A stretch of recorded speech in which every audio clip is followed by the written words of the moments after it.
Before we commence the meeting this evening, could I draw your attention to the fire regulations, which I hope are behind me? Yes, good. And please can you make sure that any mobile phones are at least silent, if not switched off. Thank you. Let me just tell you that this is a very large agenda this evening, and that as a result of that there is a possibility that some items may be adjourned until the 29th of April. We'll see how we get on. As a point of that, could I ask officers when they're presenting the reports to assume that the councillors will have read the reports, and so let's have the photographs, the plans, the items of decision, and not too much repetition of what's in the report. And members, whilst I would not want to cut anybody off from making genuine points and making sure that the debate is complete, please can we keep things brief to the point of terse if possible. Not that I'm accusing anybody of waffling in normal circumstances. Okay. First item on the agenda is the minutes of the last meeting, which took place on the 4th of March. These have been laid on the table for the past 30 minutes. Are you content that I sign these as a correct record of that meeting? Thank you very much. I'll sign those at the end. Apologies for absence. Do we have any apologies, Emma? We have apologies from Councillors Stella Anderson-Payne, Martin Lear and Roger Steele. Thank you. Thank you very much. Declarations of interest. Have any members declared any interest before the meeting? There are no declarations of interest from members. There is a pecuniary interest from Victoria Chilton for item. I just need to check the application. Is it, which?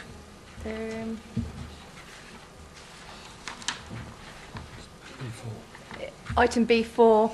And she'll be leaving the room during discussion on that item. Thank you. Does anyone else have any items of interest to declare? No? Good. Questions from members of the public? Emma? None received, Chairman. Thank you very much. I know there are items of government guidance and legislation that have been updated. Elizabeth. Thank you, Chairman. Members, there have been an extensive number of changes to government guidance and legislation since your last meeting. In the interests of brevity and taking into account the long agenda this evening, I shall identify the main headlines, and I shall be preparing an update summary with relevant links for members, which we shall circulate in the near future. I can confirm that where relevant, the changes have been taken into account in the reports and updates and officers' assessments this evening. Firstly, the General Permitted Development Order, which contains the permitted development and prior approval provisions, has been revamped and reconsolidated, and there are new provisions for permitted development, some new provisions.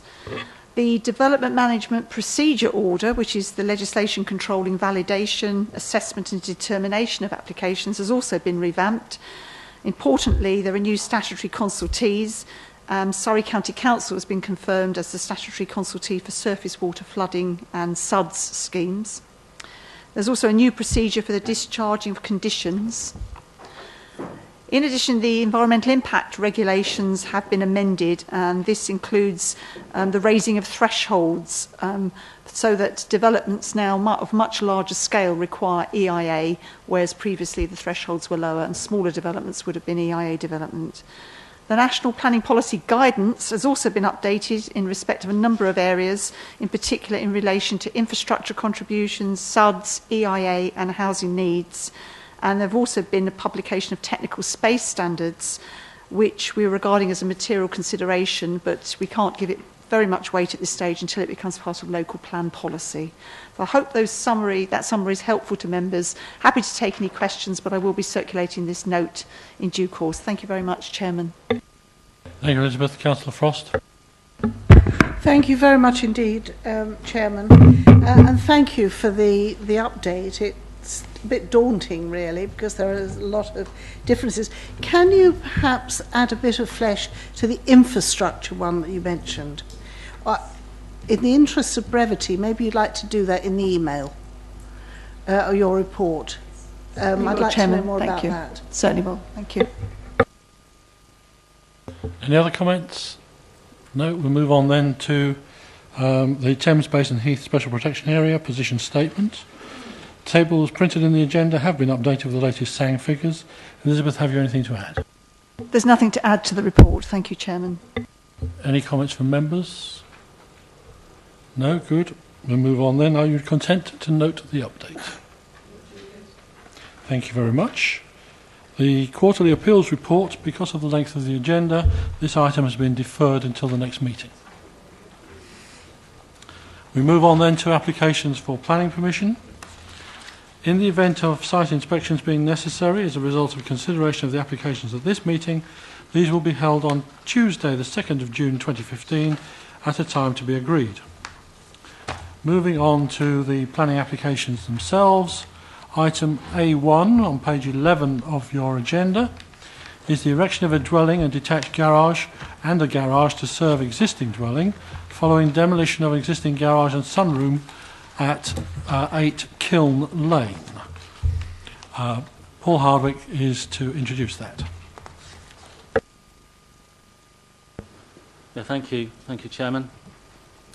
The application is located on the western side of Kiln Lane, which is here, and this is Winston Walk, cul-de-sac to the south. The main property, the farmhouse, is located here, and so there's a main access and car parking area here, and there's a secondary access through here. You'll see from the report that part of the site does have permission for other uses, including a couple of small-scale B&B uses here. The site itself is generally, this is the main part of the site, but this part of the site falls quite steeply down to the stream here. So the proposal is for the erection of a single detached 3-bedroom dwelling on the southern part of the site, which is currently a grassed area. The main orientation of the property is east and west. Use will be made of the existing access from Winston Walk, from which they would replace an existing garage here, and following demolition of part of the outbuilding to create 2 parking spaces here.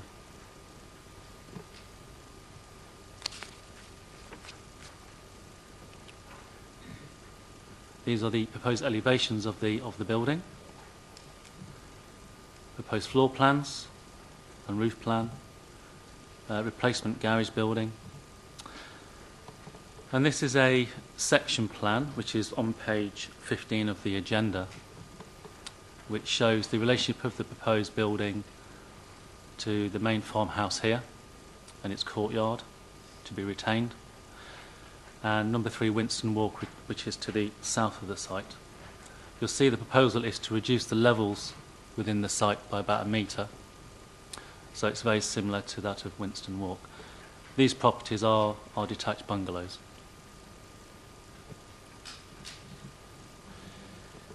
A few photographs of the site and surroundings. This is a photograph of the main access from Kiln Lane, which goes through into a parking area here, and this is an existing outbuilding on the north part of the site.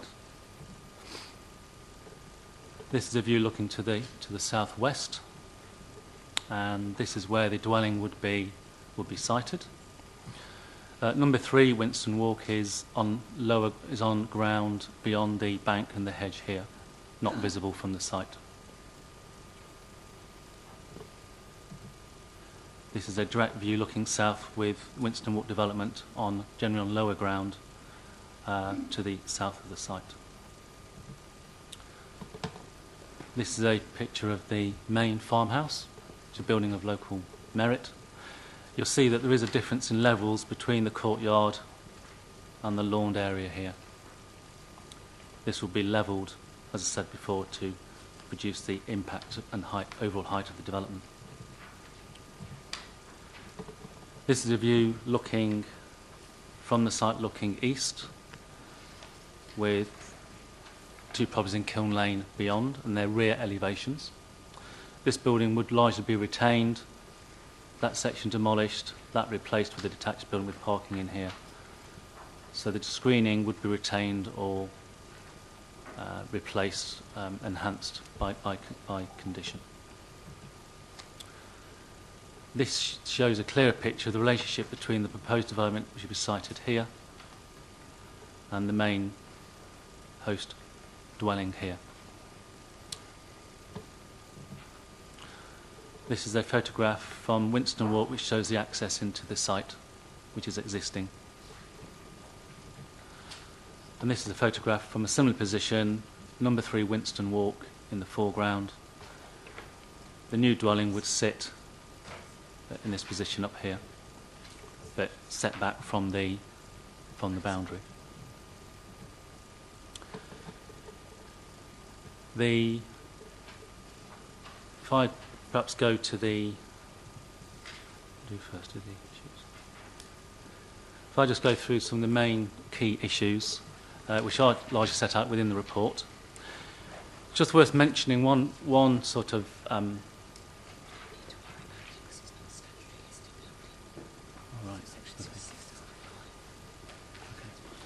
So just to mention, these are the key issues. I draw members' attention to those on the right-hand side for consideration. I just now turn members to the update sheet, which simply confirms that the legal agreement has been completed and the revised recommendations set out in the sheet. Thank you, Chairman. Thank you, Paul. This item is subject to public speaking. I understand those of you who are to speak have had the procedure explained to you. Can I invite the objector, Janet Hughes, to speak?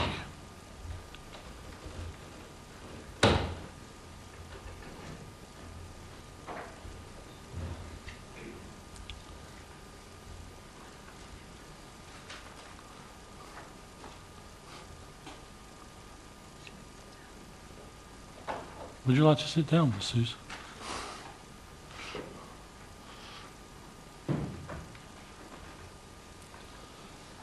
It's the large button that you press to get the microphone to work. You have 3 minutes from when you start to speak.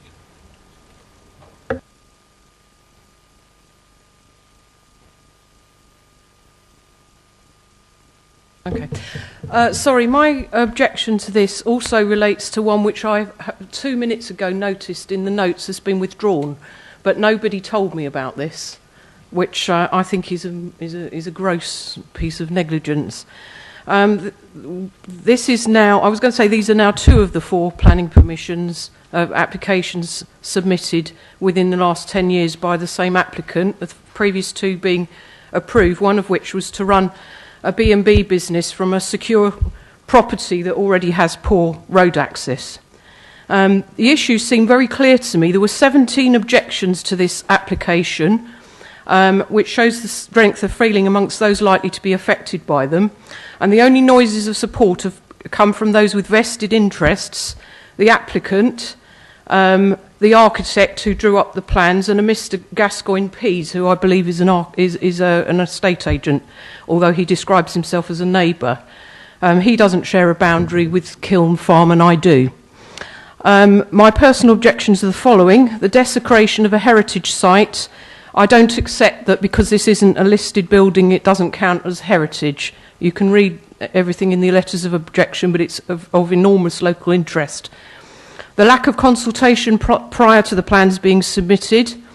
Only 5 of the affected households, of which there are about 20, seem to have been invited to the alleged meeting. I wasn't. I was first made aware of just one of these 2 applications when the applicant reluctantly came to see me, but this was after I'd already been notified by the council, so it was rather pointless.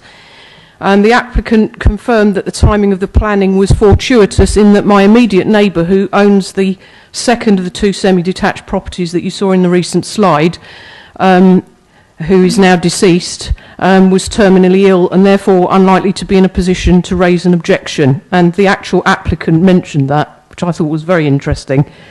And also an indication that this was being done, you know, for financial gain, and that the applicant would probably not stay there afterwards. Whilst the acquisition of wealth is neither illegal nor punishable, it is important that the council, if they consider themselves to be a democratic body, listen to the views and respects the privacy and the quality of life of other residents and council taxpayers. I feel it will have a very large impact on my own property. I don't accept that the lowering of the house by 1 metre mitigates its height. You can see from all those elevations how it will tower over the bungalows in Winston Walk and have a very large impact on the privacy and my enjoyment of my property.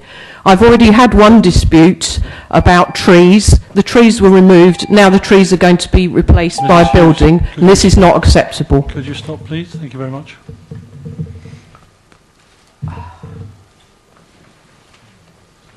Thank you. I now invite the agent, Michael Connolly, to speak.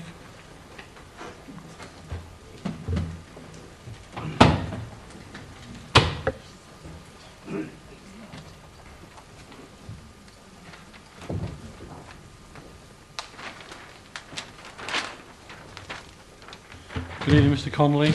You also have 3 minutes from the time you start to speak.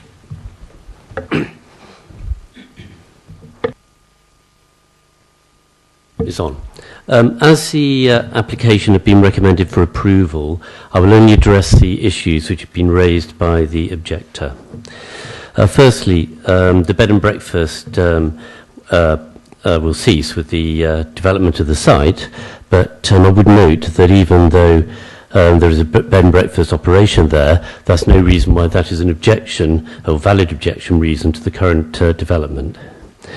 The farmhouse is an old farmhouse, but it has been largely altered, and when the photographs are put up on the screen, you'll notice that all the windows have been changed, dormers have been added, and what may have been an attractive building once upon a time, now it has the benefit of age in its favour, and the elevations have been largely denuded of their value. It's not a valid objection to say that the owners of the site will make money. There'd be no housing on the planet for anybody if money was not to be made from it. I would also note, more importantly, which is something which should be considered, is the impact on the objector's house, which is number 6 Kern Lane. Sorry, number 4 Kern Lane. Sorry, I couldn't quite read my plan.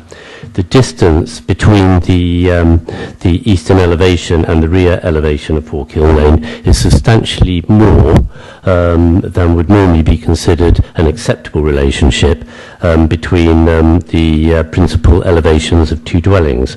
I would also note that there is substantial screening of existing buildings and planting in between the 2 dwellings.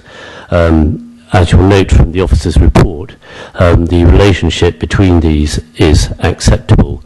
Also, a look at the wider area will demonstrate that the relationship between this building and number 4 and number 6 Kern Lane is not out of the ordinary and is greater than that which would normally be considered that is prevalent in the area. Thank you. Thank you very much, Mr. Connolly. Right, members, over to you. Councillor Coburn. Yes, thank you, Chairman. I called this in right at the beginning of the whole process when there were 2 applications in, both for this property with different officers within a week of each other. And I flagged up to the officers that this was the same site and that I wanted both applications to be looked at together because obviously the cumulative effect on the site is very different.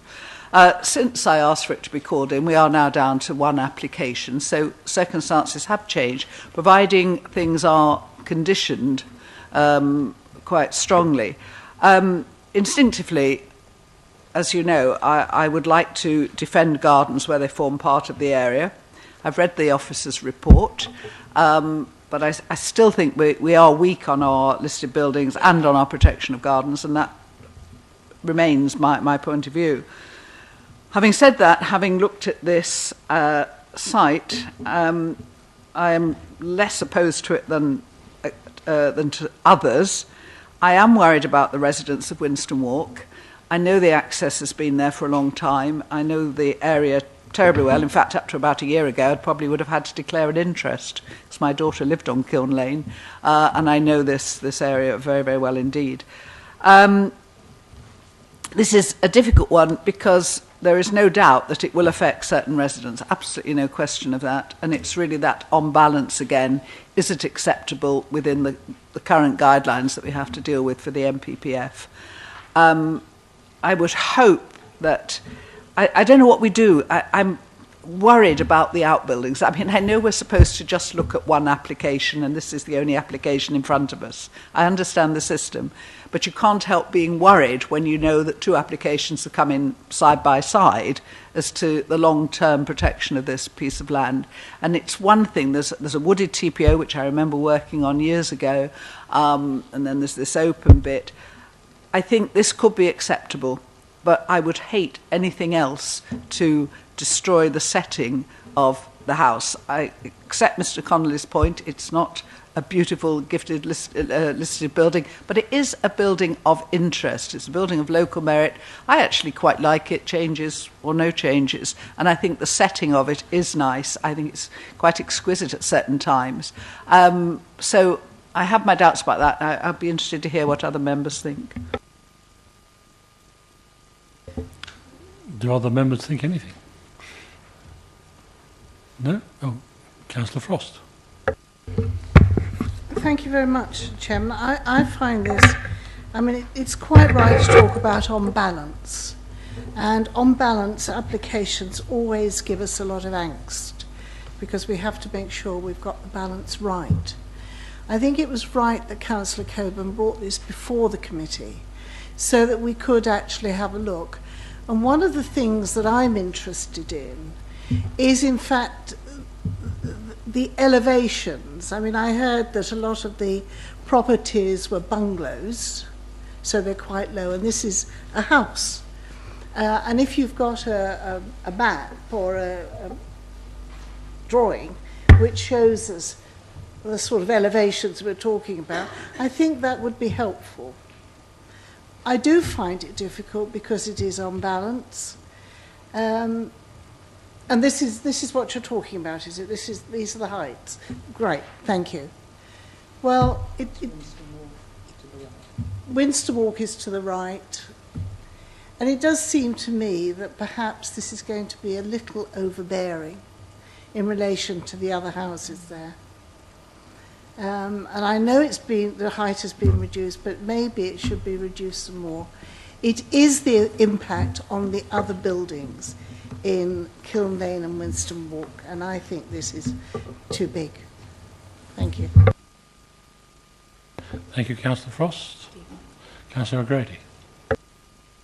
Thank you, Mr. Chairman. Yes, just to tersely add a little to what's already been said, my concern on this is exactly what's just been expressed by my colleagues, that it does appear, and this drawing is particularly useful, to be somewhat overbearing on the neighbouring properties if you consider what wouldn't be there, what isn't there now, which is suddenly appearing in the middle of the picture. And it just feels like not so much overdevelopment of the site, there's plenty of space, but too much upward development and too much overbearing and sort of filling largish bits of the sky and giving views into people's properties which currently don't exist. So, again, it's back to this on balance problem. And I'm not sure quite yet what the balance is.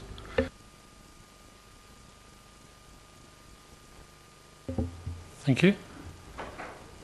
If there are no further comments, we move on to the recommendation. The revised recommendation is in the update sheet, which is that permission be granted subject to the conditions and informatives set out on pages 36 to 43 of the agenda. May I see those in favour of the recommendation? Those against? 1, 2, 3, 4, 5, 6, 7, 8. That seems to be unanimous. As usual, we now need to help Mrs. Sims with the reason for rejection, which would appear to be in relation to the scale of the building and the overbearing nature of the property in relation to the bungalows.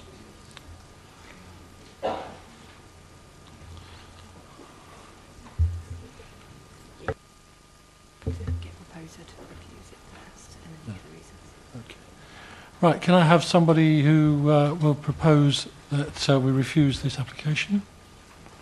Councillor Frost, seconded by Councillor Miss O'Grady. Can I propose that we refuse this application on the grounds of impact on neighbouring properties? And this is where the officers have to help me out here, because you were talking about various aspects of this. So it's certainly impact on neighbouring properties, overbearing. Sorry, I've run out of ideas now. Chairman, with those heads, I think we can probably put together possibly 2 reasons for refusal for you. Perhaps Paul could suggest some wording around those 2 areas. Thank you, Paul. It's really, yeah, I think the area that you're concerned about, from what I've heard at the meeting so far, is that it seems to be along the lines of the proposal, perhaps by reasons of its proximity to neighbouring properties, and overall height, bulk and mass, obviously, and its elevated position, would result in an overbearing and intrusive development, which would materially harm the amenities of adjacent occupiers in conflict with policies D1 and D4, the Extensions Guide, and also the MPPF 2012. Exactly what I would have said. And me. Can I see those in favour of the revised recommendation then that we refuse this application? That is unanimous. Thank you. We move on. Item A2 on page 45 of the agenda.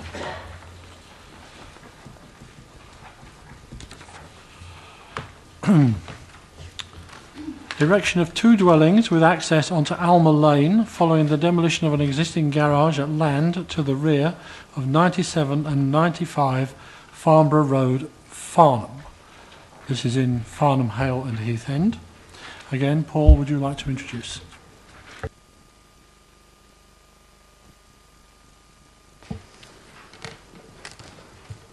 Thank you, Chairman. The application site is located at the junction of Farnborough Road and Elmer Lane here.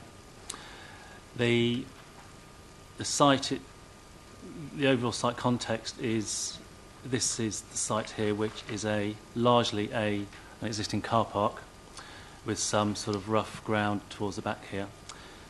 The garage building here has recently been demolished. The 2 buildings at the front of the site, this is in separate ownership, number 95. That has a commercial use at present, although it's been vacant for a number of years. Number 97 has had recent consent to be converted into 2 flats. That has some limited off-site parking in this position here, as does this property here. The immediate surroundings are largely residential with some commercial uses nearby, including a parade here. The proposal, which has been amended since the original submission, is for the erection of is a pair of houses, 3-bed houses, each with an access point and turning here either side.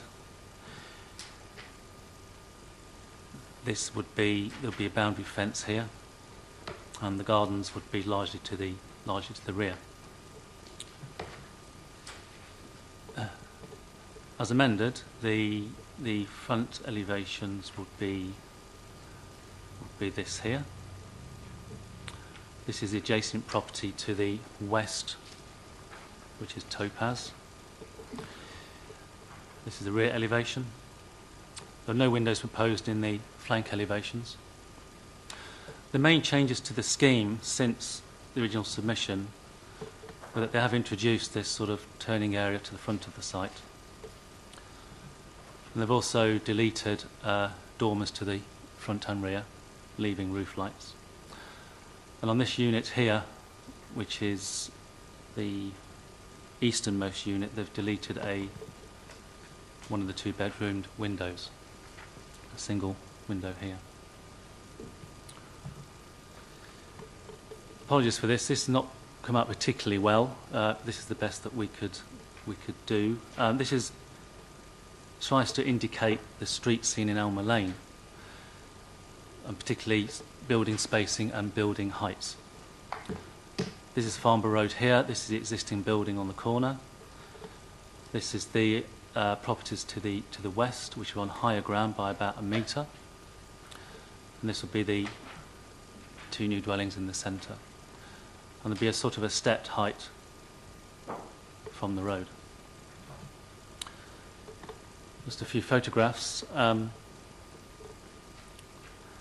This is a view from towards the main road junction, looking towards the site. This is the build number 97 on the corner, which is currently being converted to 2 flats. This is the adjacent property on higher ground. These windows are generally obscurely glazed, and this is a sort of a lobby utility area. They're the properties opposite the site. This is the property, again, number 97 and 95. This is a view looking towards the rear, and this is number 93A to the south, which is on higher ground, as you can see. It does have a rear conservatory on the back.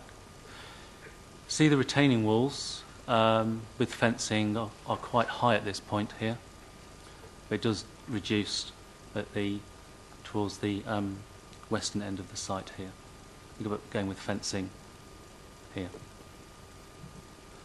Again, that's another view of adjacent property. There gives clear indication of the levels on site and the height of the boundary here. And also the surrounding properties to the southwest of the site here on high ground. And these are the main determining issues, which in our view are is visual impact and street scene, impact on amenity space, but also representations have expressed concerns about parking and highway safety with the proposal. So if I just refer members to the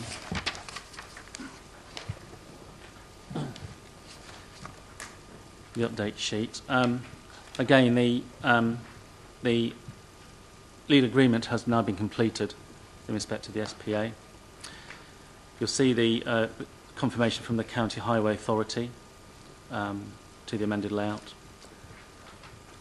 One additional representation, but since this update we have had one additional letter of objection concerned about parking on site and the surrounding properties. And you'll see that the Highway Authority have recommended 2 additional conditions, and the revised recommendation as set out on page 2. Thank you, Chairman. Thank you very much, Paul. Again, this is subject to public speaking, and can I invite the objector, Jonathan Franklin Farrer, to come forward?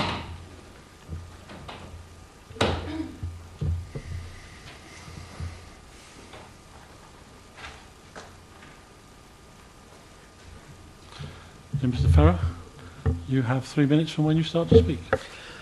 Thank you. There are 3 reasons that I would like to raise in terms of objection to this development. The first relates to the retaining walls around the edge of the site. The front elevation drawing does not indicate the level difference across the total site. It is quite significant, sloping down from Topaz, which is the property immediately to the west of the development, down to the junction with Farnborough Road. It's inevitable that any development on this site would require the site to be levelled. As such, I would expect that excavation would have to occur at the western end of the site, adjacent to Topaz, which could cause a significant subsidence risk. The second point I'd like to raise, it relates to the development of this site overall.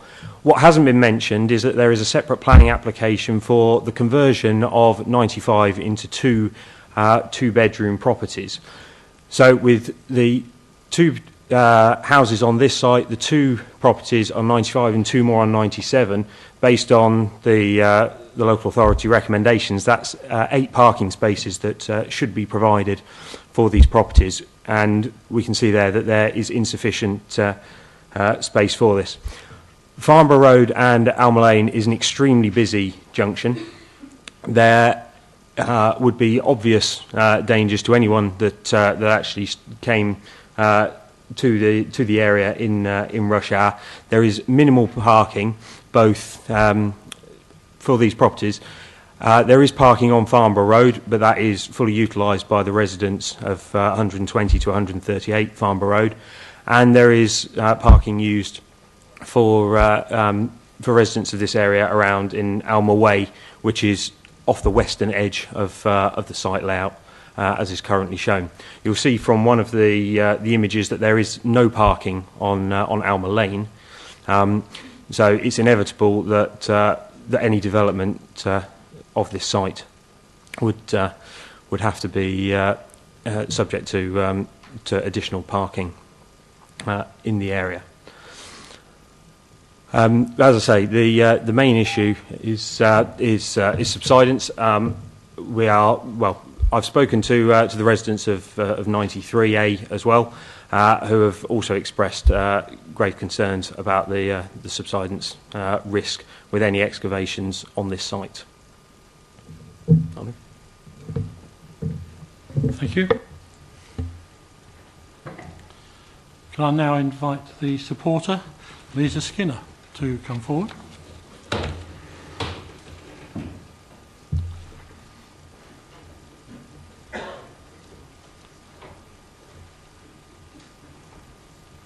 Good evening, Ms. Skinner. You, like everybody else, have 3 minutes from the time you start to speak.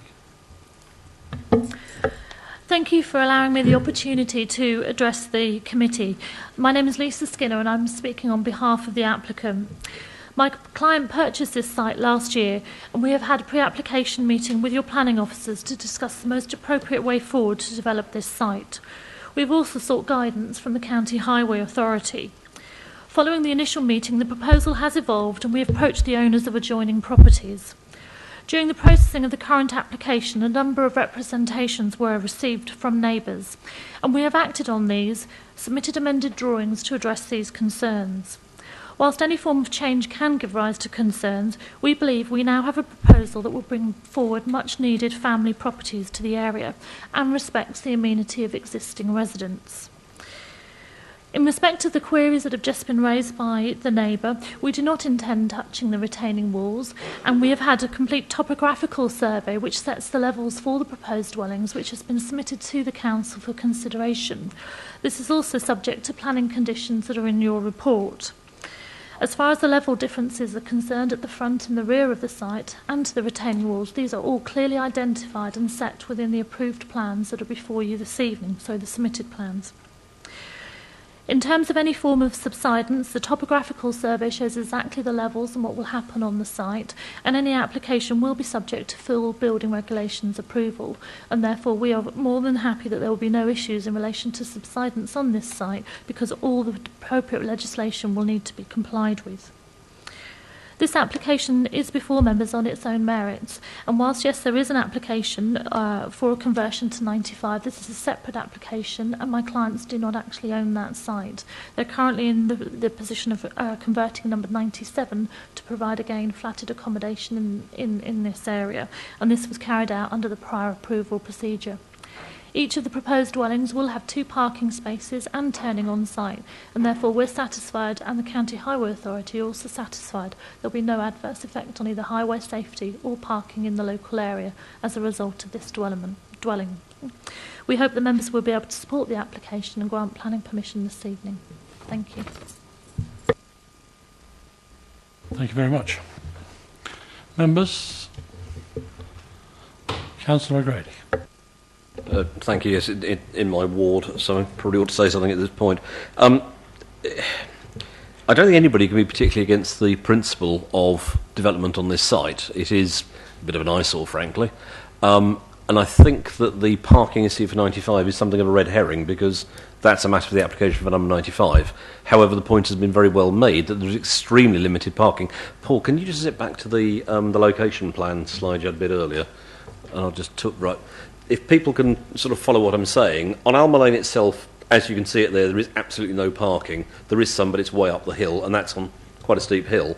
If you go around the corner, there is some on Alma Way, but that, again, that's quite a way around the corner. There's a little bit on Farnborough Road, away to the right-hand side, but then most of it's double yellow lines. And then Wellington Lane, you're going to go way out the right of the picture. There's a little bit of short-term parking on that lay-by at the top. Otherwise, you're right up round the corner in Upper Webburn Lane. So parking is extremely restricted on the site. Looking at the proposed site layout that we have here, it does talk about 2 gaps for each dwelling, and also the ability to leave and enter the site in forward gear, which is absolutely vital. That site was a car park. There can be no question you can enter and leave that site in a car, because people have been doing it for years, as long as I've lived in the area. However, I cannot see from that drawing, and somebody may wish to correct me, how 2 cars, if you've parked one, the other one can turn round on the site. There doesn't appear to be anywhere that's big enough. I may be wrong, but I just can't see it. So if you've got 2 vehicles there, I can't see how you can get onto Alma Lane without reversing one of them, unless you very carefully pack them in the order you wish to take them out. And if it's anything like my house, that almost never happens. So I am more than a little concerned about the parking aspect of this. And I know that the County Highways Authority have raised no objection to this, but have made some comments. But anybody who knows that junction and what it's like first thing in the morning, it is a nightmare, and I'm assuming the Highways Authority, as usual, will have left Kingston mid-morning and seen it at lunchtime, rather than seeing it during the rush hour, when it is a nightmare. And anybody who's been caught there when the junction locks up because somebody tries to pull out of what was the post office car park and everything just locks solid will know exactly what I'm talking about. As far as the matter of subsidence is concerned, I'll be grateful for the officer's view on that, because I suspect that what we heard from the supporter is probably the case, in that because it's a building regulations will be applied, they will be under an obligation to ensure there is no subsidence. But I'd be grateful to hear the view from the planning perspective on that. But I say my real concern is simply around parking and access and egress. I don't know what other people think, but I know other people do know the area as well. Councillor Potts. Thank you, Chairman. I completely share the concerns of Councillor O'Grady. I am ward councillor in the neighbouring ward, past that site literally daily, and I just cannot see how the proposals for entering and exiting this site are going to work. Well, they won't work. End of story. The other thing that concerns me, and I know that we, in theory, are not allowed to consider this, we can only consider this application, but we seem to have a huge cumulative effect here. We have the flats. I wonder if you'd be kind enough to take the slides back to the photograph that I think you or one of the officers had taken. If you could stop it there, that'd be great. So we've got the building to the left, which is clearly, I think, from what I've been seeing, of the building works going on, that is now become 2 flats. Right, okay. And then behind that and fronting onto the road is the other application, which again isn't currently, is for number, I think at number 95, isn't it? For, is that more flats or a house? I can't remember what the speaker said, but one or other. So more, again, another home of some description.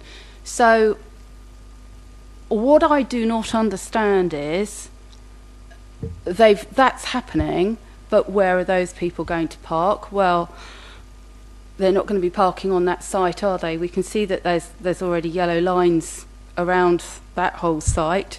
So instantly, they're quite large flats. I would think we'd be talking probably 2 cars per occupier. So we're talking 6-8 cars just from the existing buildings that have been converted. We're now talking about 2 homes being built on that tiny bit of site that we can see. I mean, quite frankly, the whole thing I just think is ludicrous, and I think it's complete overdevelopment of the site. I fully appreciate that there is some land there and it needs to be developed in some way. It needs to be developed in an appropriate manner, and I do not feel this is an appropriate manner. Thank you. Councillor Coburn. Yes, sorry to be a bit repetitive, because I know you want to rush through and don't want us to be repetitive, but I was horrified when I read the report that they even considered tandem parking on this site, that it even entered into the vocabulary, and delighted to see that that was knocked on the head. But more and more, especially with the pressure now, we have got to ensure that people can enter a lot of roads, not just this one. We had one recently in the Bourne on the Tilford Road. People have to be able to access these roads in forward gear. And we, as an authority, have to make sure that they can. We cannot just say, it actually says in the report, it's relatively tight, but we think it might just work. Well, I don't honestly think that's good enough. We are giving permission for this. We have to, for the safety of our residents, and there's certainly, as everyone knows this junction, we have to make sure that anybody, even the poorest of drivers, can get out. You know, we're not all wonderful drivers. We're not all quite as good with our cars as others, but we are all entitled to be as safe as we can on our roads. And if you are putting anybody in the position where they have perhaps to reverse out onto some of these roads, then I think we're being negligent. And I think to say that it's tight, I think is owning up to the fact that despite the fact that we've taken out the tandem parking, which would have just been madness, we're still leaving an area which is too tight for the average driver to guarantee that they can all exit. They'll presumably enter, but exit in forward gear. And I really can't support this. I just think it's too dangerous. Councillor Frost. Thank you very much, Chairman. Well, very similar to my colleagues, I will not be supporting this application, because you may put into the report, that you have got to go out in forward gear. In practice, that will not happen. People will drive to their home and drive in, which means it's got to come out in reverse. What worries me about this site, and it may be we ought to consider having a site visit on it, there's an awful lot of activity going on, of different types of activity to do with providing some form of housing. And it was interesting when the officer was going through it that, you know, I think somewhere along the line we've got to have a look, we've got to look at the traffic, because once we agree an application, it's agreed. We can't do anything about it. And we won't forgive ourselves if, after it's all put together, there is an accident. And we will say, well, we knew that at the time, and maybe we shouldn't have agreed it. Because at the end of the day, we have a voice in this as the committee. So I wonder if it is worth having a site visit on it, because there's a lot of activity going on a small site. And whilst we need houses, what we've got to make sure of is they are appropriate on the sites that we actually look at. We've just done one where we didn't think it was appropriate because it was too big. Now, I'd like us to make absolutely certain before we give a decision as to what we're giving a decision on, and that we are happy with it. And I am certainly not happy with the parking. Thank you, Councillor Frost. I'll take that as a motion to defer for a site visit. Do you have a seconder? Councillor O'Grady. Does anybody wish to make any further comments before we put that to the vote? No. Can I see those in favour of deferring this application for a site visit on June the 2nd? 1, 2, 3, 4. That's everybody. Unanimous. 8. Okay. In that case, this application is deferred until after a site visit. Thank you very much. Thank you, members of the public. Move on to item A3, page 71 of the agenda.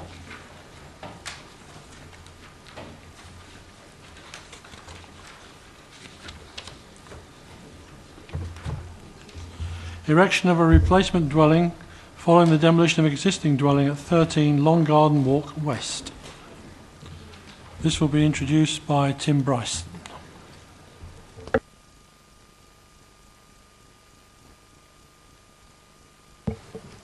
Thank you, Chairman.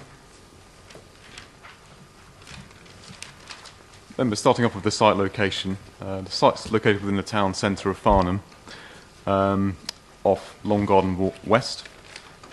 It is also adjoined the conservation area of Farnham, which the boundary, for your purposes here, runs down here at the front of the site. The surrounding area is residential in character, with exception to a public car park to the west. This is the existing site plan, the existing bungalow here, as you can see, and the existing plans of the existing bungalow here. It is of a traditional uniform bungalow design with simple hipped roofs.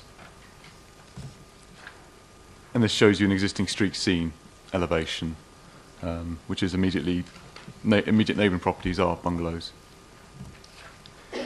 The proposal, this is a proposed site plan. The proposals for a replacement dwelling. The proposed dwelling would be 2-storey. The proposal also includes direction of replacement, remove the fence along the southern boundary and replace that with a wall of the same size, and also rearranging the access, which would come off here as opposed to through here. This is the proposed elevations of the replacement dwelling. The design takes a traditional Surrey form. The materials will be used would be clay tiles to the roof, tile hanging, and open-facing brick to ground floor. The key distinct features of the design include front gable feature here, dormer window here, what's called a blind dormer here on the south elevation, where you have windows on the other flank sides of it, and use of double ridge roof structures. This is the proposed floor plans, where really the key thing is that the primary outlook for the residential dwelling would be to the front and rear. This is the proposed roof plan, which shows it in more detail. On the inside, you could say, of the front roof elevation, there would be some solar panels proposed here. And members, this is the proposed street scene. The proposal would replace a bungalow with a 2-storey dwelling. The proposal would result in an uplift in built form and increase in height. Show you some site photographs. This is the picture from Long Garden Walk West of the front of the existing bungalow. The proposed replacement wall to the fence would be here, running down adjacent to the public footpath, which is here.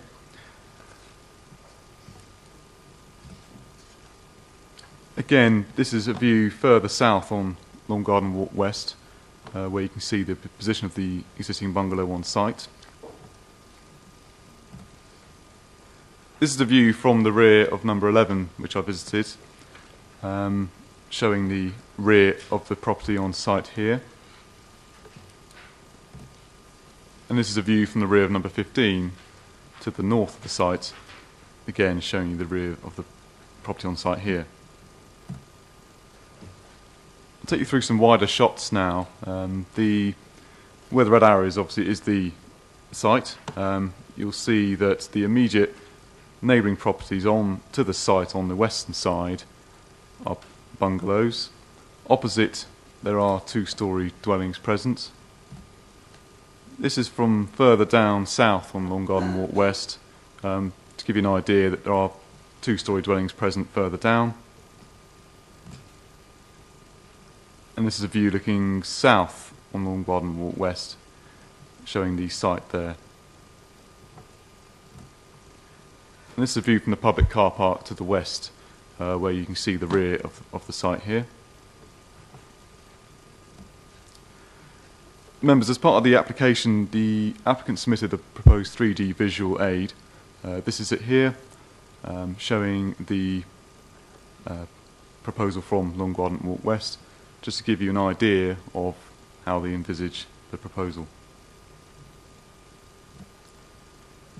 In terms of determining issues in this application, the design and visual impact on heritage assets, which in this case is the adjacent conservation area, and the impact on neighbouring residential amenity.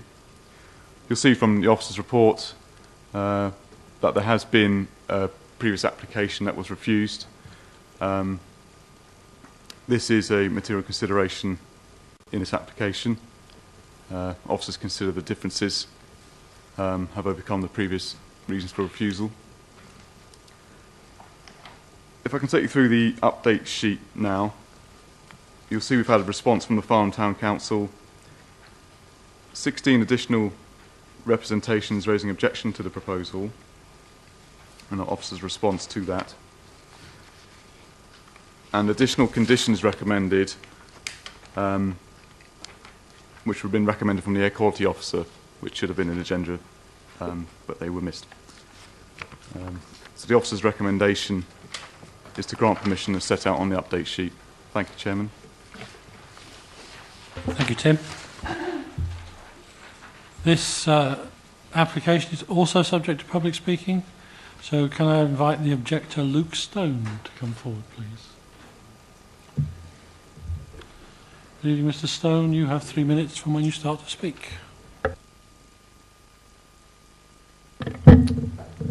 I had a telephone conversation today with the Conservation Officer, and he has advised me that they raise serious concerns in relation to both the demolition of the existing bungalow and the proposed erection of a new dwelling. However, there is no reference of these concerns in the officer's report, and there is no justification as to what overriding factors enabled the officer to dismiss these concerns. It is essential that the officer can justify to the committee members the basis on which he was able to override the Conservation Officer's views. This is particularly important as this will set a precedence for all the other bungalows in this group and potentially the loss of an important part of our heritage.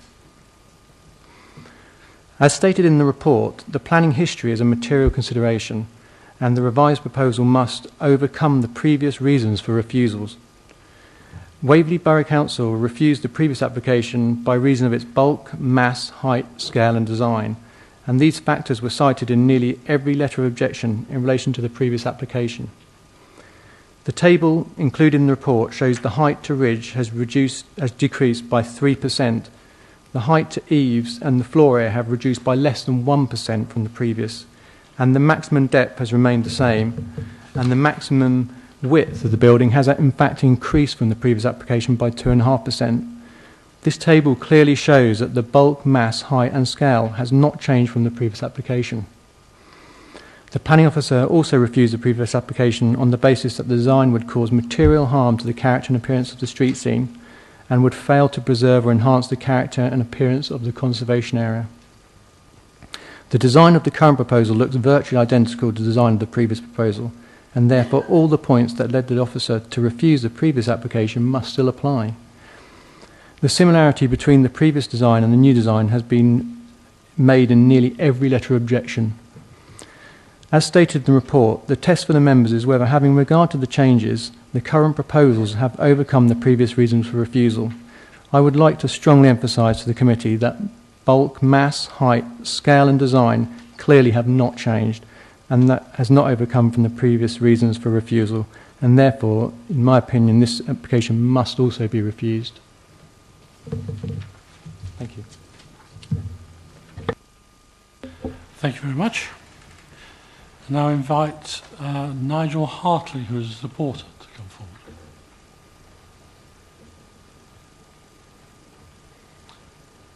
Good evening, Mr. Hartley. You have 3 minutes from when you start to speak. I'm Nigel Hartley. Thank you for inviting me to address your committee. I'm an architect and a chartered town planner, and I've designed the house that you're about to consider. My clients are Nicola and Donald Holt, who have lived in Farnham since 1973. They are retired. Nicola was a social worker and later a children's guardian, and Donald was a doctor at Frimley Park. They are with me this evening. As their children have left home, they no longer require the family home and want to downsize and live in the town centre. This was given a new urgency when Nicola developed Parkinson's. The application site is immediately outside the Farnham Conservation Area. The bungalow that occupies it at the moment is of a design which can be seen in all places from Worthing to Woking to Whitehaven. At the time the bungalow was built, there wasn't much money about and people didn't care about historic towns as we do today. So the fact the building was out of place in a beautiful Georgian town wasn't an issue. It was a low-cost new house at a time when more new houses were needed. Since then it has been extended and altered. Today it has very poor thermal performance. Its replacement therefore makes sense in terms of both the historic environment and wider sustainability. Long Garden Walk has mostly two-storey buildings on both sides. They are mainly made of brick and are in keeping with the historic character of this part of Farnham. The proposed house is designed in the tradition of building in West Surrey. It uses local forms such as roof shapes, materials and details. The eaves are low to match the houses around the site. When viewed from Long Garden Walk or the path from Castle Street to the heart, it will provide interest and be in keeping with the local character. Although of traditional appearance, the house will have very high levels of insulation, low energy technology and solar hot water panels. In keeping with the design, these are hidden from view in a roof valley. I have had very detailed, positive discussions with your planning and conservation officers over more than 6 months on a pre-application inquiry, a previous application, and now this amended design. So we have done the right things as we are enjoined to by government. This is an interesting site that deserves a building that is in context. It has taken some time to get this, as it often does, but I believe we now have a design that would make a really positive contribution to Long Garden Walk. I've read your officer's report, and I think this sets things out very well.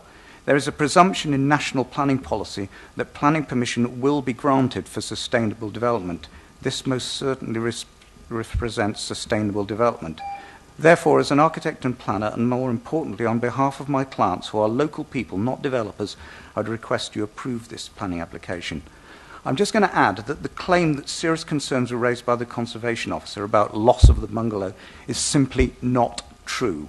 No sub-objection has been raised. The conservation area has been very positive about the current design and has actively contributed to it. The pre-application we had before Christmas was also very positive. The change in mind was at the very last minute. I would ask that you approve the application. Thank you very much. I don't think we have a member from the ward here this evening, so members, over to you. Councillor Grady. Thank you, Mr. Chairman. An interesting application, some interesting statements from the public. And I think it comes down to the bulk, mass, height, scale and design. I think the design is quite nice. I think it's absolutely vast, a quart in a pint pot. It is out of keeping. It is far too large for the site. It is the reason we've turned it down previously, and I think it's the reason we should turn it down again. Councillor Frost. Well, I'll try and sort of find different words, but I'm going to find it very difficult. As far as I'm concerned, this is totally out of keeping with Long Garden Walk. And in fact, looking at the design there, it looks more like a cathedral than a house being put amongst some bungalows. And as my colleague said, we're back to bulk, mass, height, scale and design.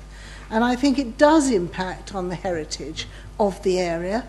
And we must be, whether the bungalows were built 50 years ago and we didn't worry about it, we do worry about it now. And therefore it's very important that we maintain the character of the area.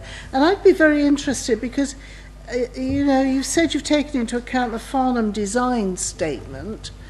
I don't think this actually follows the Farnham design statement. But as far as I'm concerned, I will not be voting for it. Any other speakers? No? Let's... Oh, sorry, Councillor Hargreaves. Yes, actually, it's more of a statement. The applicant actually happens to be one of my residents in my ward. And you heard the reasons why he is trying to develop this house. He bought this bungalow some years ago. Should it be there come a time when they had to move? They try to make the bungalow suitable for their needs, but the architect did say that it was impossible, hence these schemes. I feel desperately sorry for them. They have great need, and it is sad that this house cannot be built. And I am sorry to say to my residents that I too feel that it is out of keeping with the rest of the world there. Thank you. Any further comments? We move on to the recommendation then. It's the revised recommendation, which is on the update sheet. Subject to conditions 1 to 7 on pages 92 to 94 of the agenda, and the additional conditions 8, 9 and 10 in the update sheet, permission be granted. Can I see those in favour of the recommendation? What a surprise. Can I see those against? Again, that's a unanimous decision. I believe that the reasons for refusal would be exactly identical to those that were for the previous proposal. Yes, okay. So can I have a proposer, please, for refusal? Councillor O'Grady, and a seconder, Councillor Potts this time, I think. And can I see those in favour of... No, we know the reasons. Chairman, I was just going to, at the appropriate point, suggest we do have the previous reason for refusal, and just for absolute clarity and for members of the public and people listening to the webcast that aren't familiar with that reason, I think we should read that out so members can re-familiarise themselves with it. Thank you. Members, the proposal, by reason of its bulk, mass, height, scale and design, would cause material harm to the character and appearance of the street scene and would cause less than substantial harm to the adjacent conservation area and would fail to preserve or enhance the character and appearance of the conservation area. The proposal would thereby conflict with policies D1, D4 and HE8 of the local plan and the MPPF 2012. Thank you, Tim. Can I see those in favour of Councillor O'Grady's motion to refuse this application? Again, unanimous. Thank you very much. Move on to the next item. Application A4 on page 95.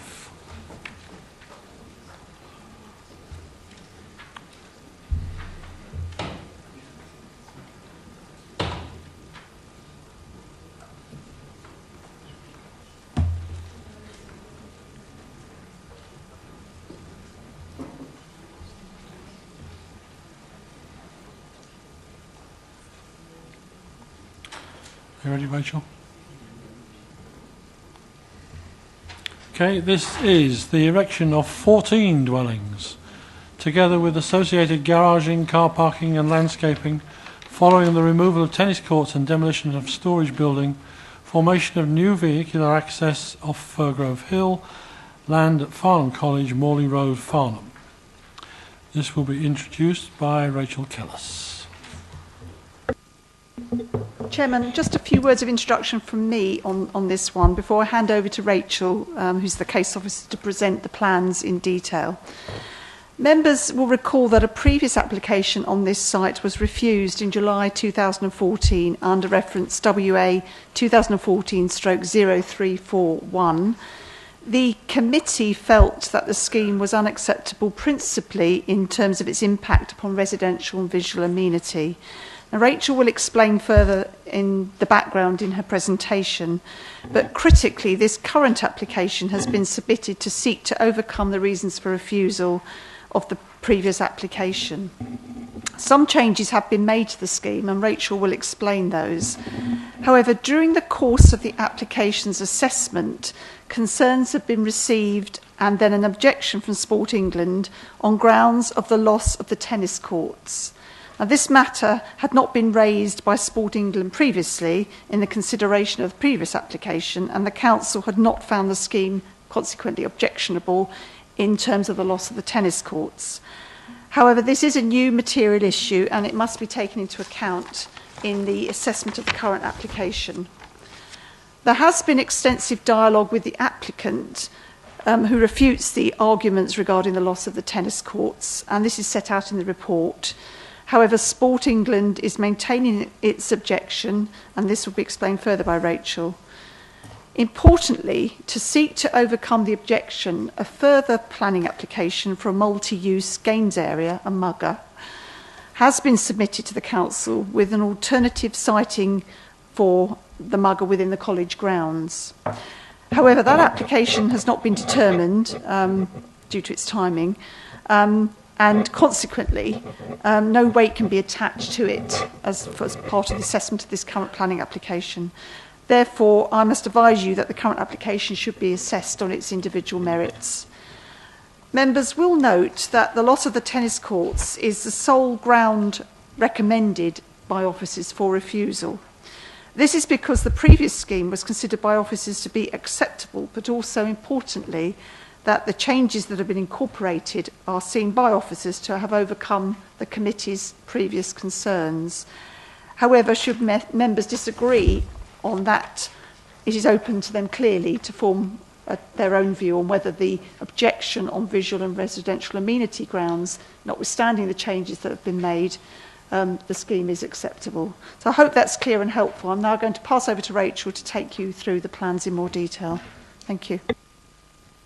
Thank you, Chair, and thank you, Elizabeth. You'll see that the application site outlined in red on the screen forms part of Farnham College and is located on the east side of Fairgrove Hill. Aerial view on screen, you'll note the position of existing tennis courts. To the north of the site is 21 Fairgrove Hill, just here. And to the south, Fairholme Gardens. I'll take you through some existing views and photographs of the site. This is from Fairgrove Hill. These are views within the site, including the courts. And this is looking towards Fairholme Gardens. Proposed site layout on screen. The scheme would include a mix of dwellings ranging from 2 to 5 bedrooms. This layout is colour-coded by the number of bedrooms, ranging from 2 to 5 bed on the quay. 5 dwellings would front onto Fairgrove Hill, with the remaining 9 set around a central courtyard. The proposal includes a new vehicular access onto Fairgrove Hill, just here. This shows the proposed street scene fronting Fairgrove Hill. This is the application site from here to here. This is designed to give you some idea of the character of the area. You'll see the proposed frontage in the middle, dwellings north of the application site, and the dwellings opposite. This is the proposed site section for the rear of the site. You'll see it includes the 2 neighbouring dwellings.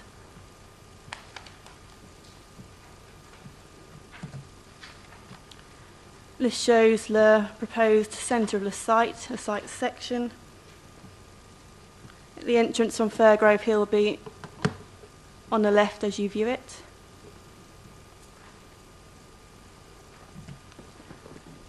I've highlighted here some of the key distances to the neighbouring property number 21 to plot 1, as you'll see just here.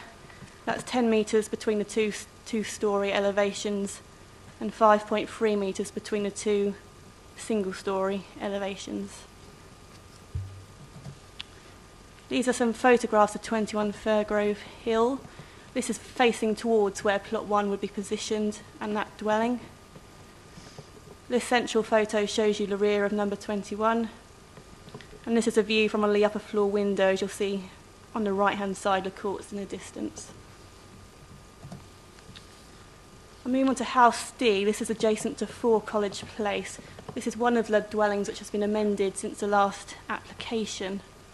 What I've done here, you've got the proposed elevations from the refused scheme on the top of the screen and the proposed scheme below. You'll see it involves a reduction in the link section and the roof form is reduced in its bulk, and you'll see a change in materials on the rear elevation which would face 4 College Place. These are some photos of that dwelling. This is one of the windows which would face towards the proposed development. This is the elevation which would face towards the development. And this is a further view. On screen I've highlighted some of the distances to 4 College Place. You'll see they're ranging from 4.1 metres, that's to the garage, this section here, and 6.5 metres at this point.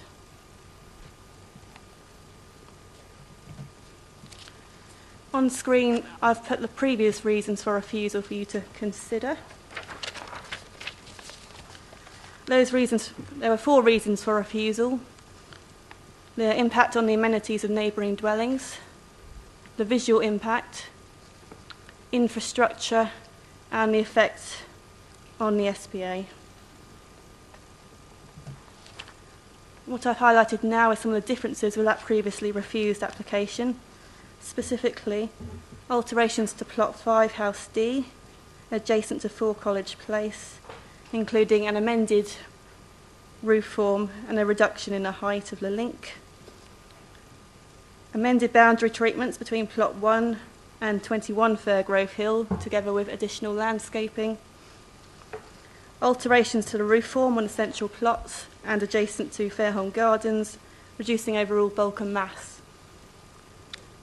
There's a sunlight and daylight assessment, concluding that an acceptable relationship would be achieved.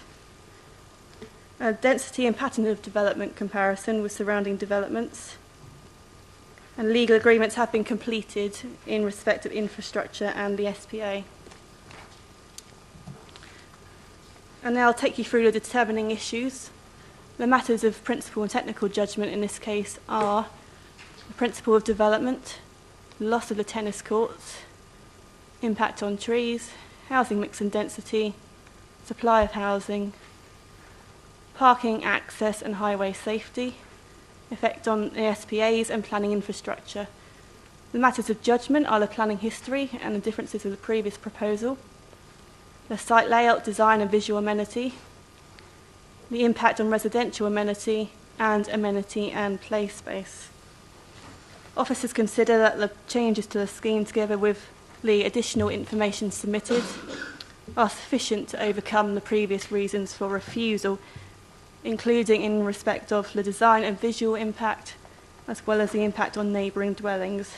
However, in light of an objection from Sport England, it is recommended that the application be refused on the basis of the loss of the tennis courts. Sport England have raised objection following additional information. In relation to the previous application, no objection was raised in respect of the loss of the tennis courts, and that reflected the view of Sport England. However, since that time, new information has come forward indicating that the court has been used not only for tennis, but informally for netball and basketball. Sport England have identified a demand for the use of those courts and therefore has raised objection to their loss. If I could take you now to the update sheet on pages 4 to 7, you'll note the update sheet which details additional information in respect of the loss of the tennis courts, additional responses from consultees, and further information on planning infrastructure. Notwithstanding the additional information submitted, Sport England maintain their objection to the proposal. There is a further verbal update to be given in respect of planning infrastructure. Following recent information from infrastructure providers, we can advise that contributions in respect of waste and recycling and highways improvements can now be justified in respect of the current application. As such, if members are minded to approve the application, any resolution should be subject to completing an appropriate legal agreement to secure those contributions. The revised recommendation is set out on page 7 of your update sheet, and that is a recommendation for refusal. I'm happy to take any further questions. Thank you.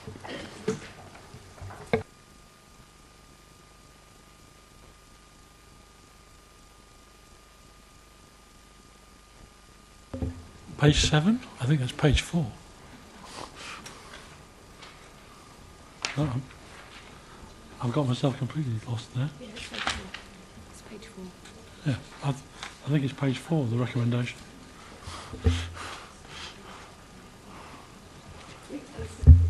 Sorry? Oh, right, okay. It's page 4 on our update sheet anyway. Okay, this again is subject to public speaking, and I'd like to invite David Victor Smith, the objector, to come forward, please.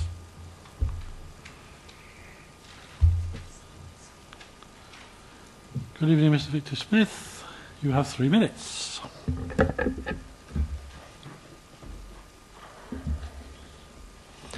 On so many levels, this is a flawed plan. The applicants having to resort to fine legal argument, for example, over the precise size of the site, expensive consultations, for example, the light consultancy report, or I'm afraid even threats to justify its validity. The original design concerned councillors because of its overbearing effect on existing neighbouring properties and the subsequent loss of amenity. Recent revisions to the plans are minimal and will do little or nothing to alleviate these very real concerns. Although the numbers of parking spaces appear on paper to be sufficient, the allocation of double and in some cases triple deep parking raises questions on the realistic use of the parking spaces. In practice, overspill parking on the access road into Fairgrove Hill will then lead to parking on the main road, which may be legal, but councillors know that any parking on Fairgrove Hill causes serious congestion. The applicants seek to compare their scheme favourably with that of Fairholme Gardens, but that like-for-like comparison is flawed, and this was proved in the detailed report from the Fairholme Residents Association, tabled on February the 2nd. Some councillors will remember that direct access onto Fairgrove Hill was actually denied to the developers of Fairholme on grounds of safety, and this argument still stands. Objectors are pleased that Sport England, having been apprised of the true facts of the land's use, has now refused consent. But councillors should also be aware of the following. Despite basketball being the fastest growing sport in England, present students of the college are currently denied access to the basketball posts that remain in situ, and these are in use every day until cordoned off. Similarly, the students cannot now use the mugger for netball activities. England Netball is currently promoting the sport at 16 to 19 level, precisely the age group served by the college, which at present has no netball team, and indeed were unrepresented at the recent inter-college tournament. The applicants continue to justify their claims that the facilities are no longer required by citing evidence of other available facilities in the area. But educational institutions need sports facilities on site, so as to encourage all, or indeed any student, to participate. Last, but certainly not least, there is a wider educational context. The shortage of school places in the Farnham area is well documented. The site in question is on land set aside for education. Sooner or later, this will be needed again for that purpose, as every new housing development brings potential new students. It would be an extreme act of negligence to allow this land to be lost to education forever.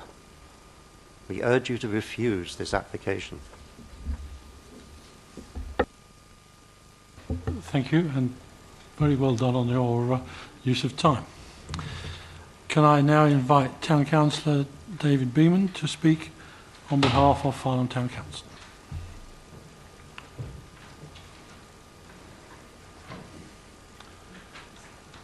Good evening, Councillor Beeman. You have 3 minutes. I shall take less than 3 minutes, Chair. This is a statement on behalf of Farnham Town Council regarding this particular application. Farnham Town Council supports in principle this site for housing development. This site is the housing allocation in draft regulation 14 of the Farnham Neighbourhood Plan, which has been subject to full consultation and reviewed by the Farnham Sports Council. Since Farnham Town Council made initial comments expressing some concerns, the applicant has submitted a further application for an alternative multi-use games facility. The Waverley Borough Council PPG 17 study 2013 did not identify the need for this site to be retained for outdoor tennis. There is alternative outdoor tennis provision in close proximity to this site at the Bowen Club and at Bowen Green. Farnham was identified as suffering from a shortfall of junior football and cricket pitches as well as adult and junior rugby pitches. There is a projected significant shortfall of junior football and cricket pitches and a large shortfall of adult and junior rugby pitches. Thank you very much. Thank you, Councillor Beeman. Can I now invite Chris Wilmhurst as the supporter to come forward, please? Good evening, Mr. Wilmhurst. You have also 3 minutes. Thank you, Chair. What I'm going to ask you to do tonight is defer from making a decision on this application. The reason I'm asking you to do that is we can overcome the single reason for refusal by re-providing the multi-use games area, the Mugger, on site. I can say this with some confidence because we've spoken to Sport England and agreed the type of facility required and the broad location, which is close by the college buildings. Sport England's comments are that the broad location has been sent to the Council on Monday, and their report is summarised in your committee report, but to read directly from their email, this is our proposed court. It will be smaller than the existing court, but it will be a significant improvement in terms of quality. The dimensions of the court would accommodate a range of sports. The Mugger will also be floodlit and made available for community use. As the existing courts are located close to neighbours, the reprovision of a court in a location further from neighbours will more easily allow for the courts to be floodlit without impact on neighbours' amenity. They conclude, as the new facility being proposed will meet the needs of the college students and the local community, Sport England therefore considers that the replacement Mugger has the potential to meet exception 4, as it will be a significant improvement on the existing court in terms of quality and availability. Now, to give further confidence to the fact that this is being re-provided, Farnham Education Trust, who own the Farnham site, have written to the Council, and that letter is on file, confirming that they are in agreement in principle that a new Mugger can be provided on their site. Further to confirm this, we've submitted an application for a Mugger, which you've heard about. That's with the Council. It's awaiting registration. The purpose of that application is so that the Mugger can be considered alongside the current residential application. So as you'll see, everything is in place to overcome the Sport England objection. However, officers have declined to allow more time for these applications to be considered together, even though we've agreed that we'll extend the determination period. What we're looking for here is a deferment to enable this application and the Mugger application to come back to the next planning committee on the 3rd of June. The applications can then be considered together, and so that the residential proposal can go ahead only if the Mugger is built first. Without this, a refusal will mean that the borough will not get the well thought out housing development. More importantly, the proposal will result in the college not securing the funds from the sale of the site to reinvest in education, and the new improved sporting facility will not be provided. That's the reason why we're asking for you to defer the application tonight, so it can be reconsidered as a whole with the Mugger application. Thank you. Thank you very much. Councillor Hargreaves. Chairman, I'm not sure where to start. I'll try and be brief, but I actually have to say that the whole of this application I dislike. I will start off with the actual 14 houses that are being built. I do not think they have addressed the problems that we brought up last time. They are still overbearing. It is still too many houses. I always thought 14 was far too many then, and I still do now. It still hits at the amenities of the neighbours, expressly number 4 College Place and number 21. Before I go on to Sports England, I would also like to say I still think that their idea of a road access into Firgrove Hill is quite awful. Only last week I was nearly run down. Can you imagine having even more houses coming out onto Firgrove Hill? Part of Firgrove Hill doesn't even have a pavement. It is lethal, absolutely lethal. Why Fareham Gardens was not allowed to have their road. No, let's rephrase it. Fareham Gardens were not allowed to go out onto Firgrove. They had to go out elsewhere, i.e. to Morley Road. I don't know why this application wasn't stamped on by them, but it wasn't. Either way, I don't like the idea. Go on to Sports England.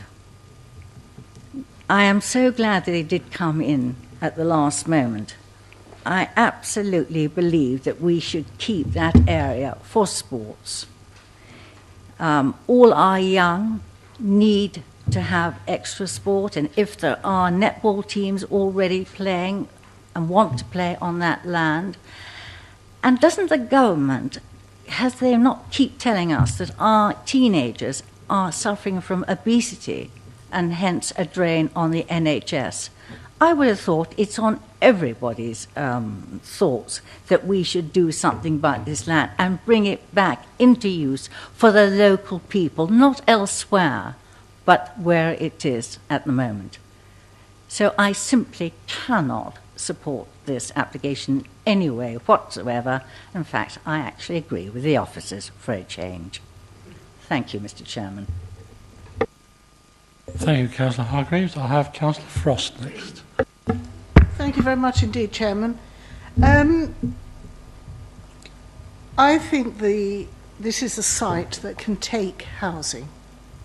I know the local people won't think that, but we do need housing. And I think this is a site that can take it. However, I have some concerns, and I would not ask for this to be deferred. We have an application before us, and we must determine that application, whether it's for refusal or whether it's to grant. I think there should be fewer houses there. I am concerned about the lack of parking facilities, because if you've got a 5-bedroom house, the chances are there'll be at least 3 cars there, if not 4, and the same goes if you've got a 4-bedroomed house.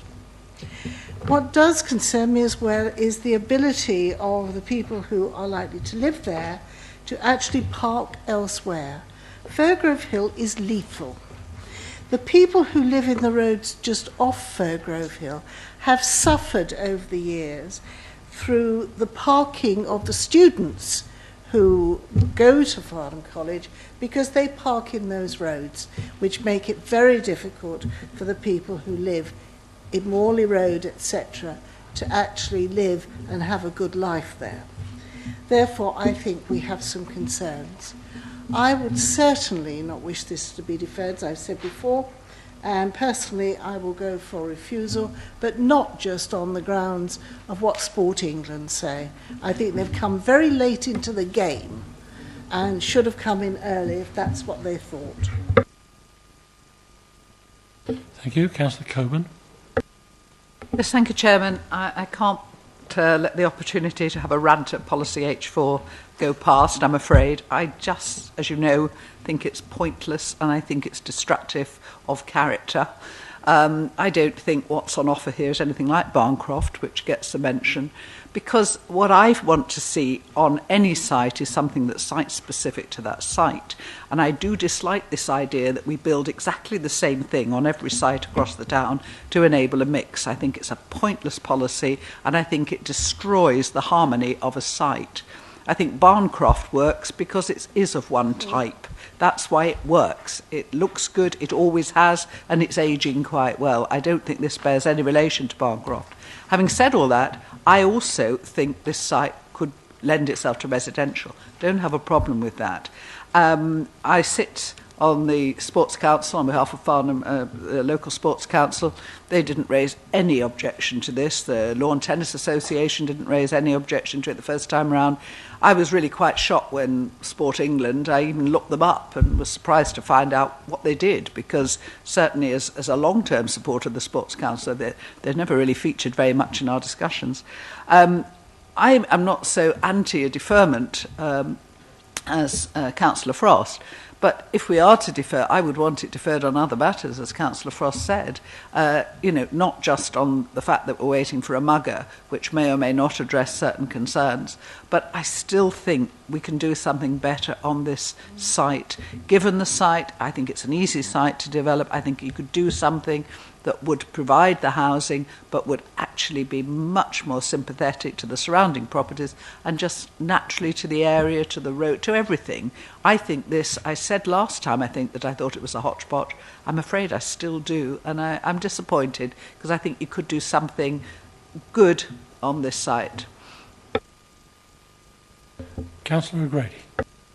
Thank you, Mr. Chairman. I'd be grateful if the officers could just put back up the slide about the reasons for refusal last time, because I just want to be clear on which of those have actually fallen away and which might still stand, because I suspect the last two have probably been dealt with. Yeah, is that correct? But now we've got the mugger one. I'm also, and as the former portfolio holder here for Green Spaces, interested by the notion of the mugger going elsewhere on the college site, because my experience of Sport England is that if what the land they're intending putting on is already a recreation site, they're going to have to find compensatory land elsewhere again for yet more space. And I can't find it. I saw it earlier. It makes reference to a number of the other muggers in the area, including one as far away as Hale Wreck. Well, that's a good 15-20 minutes on a good day to get to from the college and back again. So do you suggest that that's a viable alternative site to use for students of the college if you're going to play half an hour to spend over half an hour doing the travelling on top of that? It just doesn't stand up. So I heard some muttering to my right earlier when floodlights were mentioned on the mugger.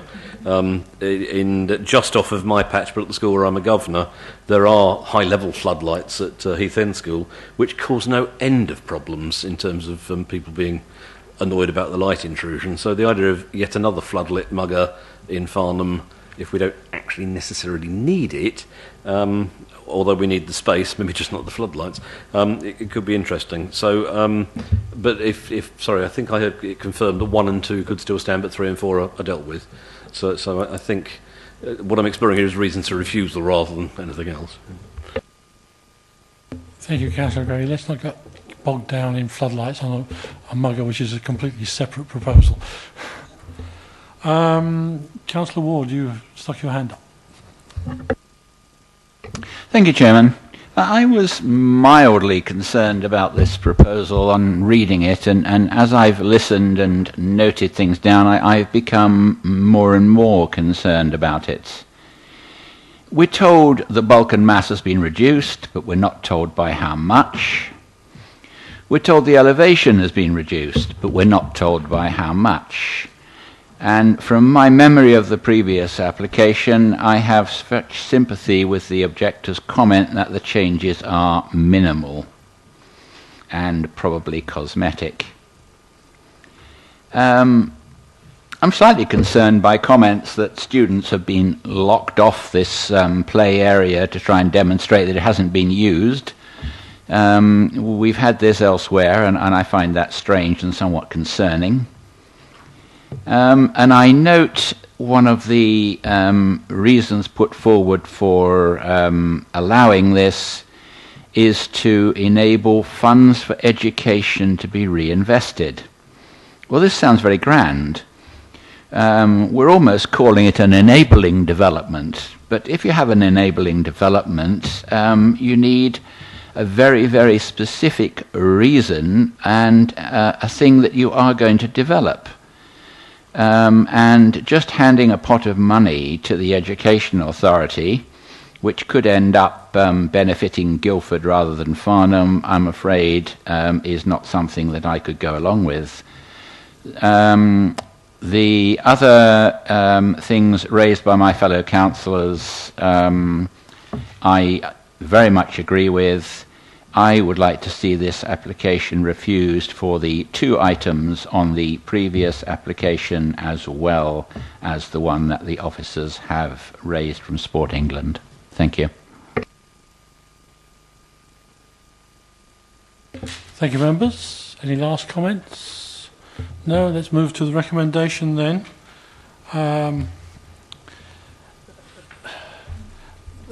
Councillor Coburn, I'm hoping that you're going to propose that the resolution is amended by putting in the other reasons.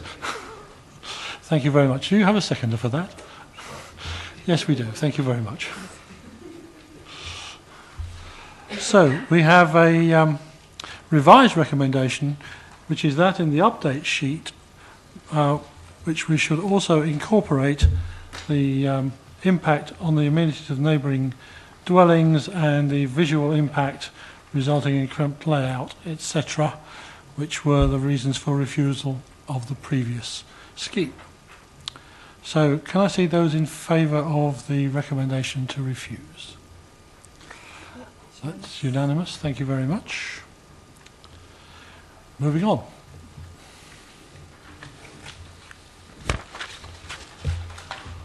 Item B1, page 137 of the agenda.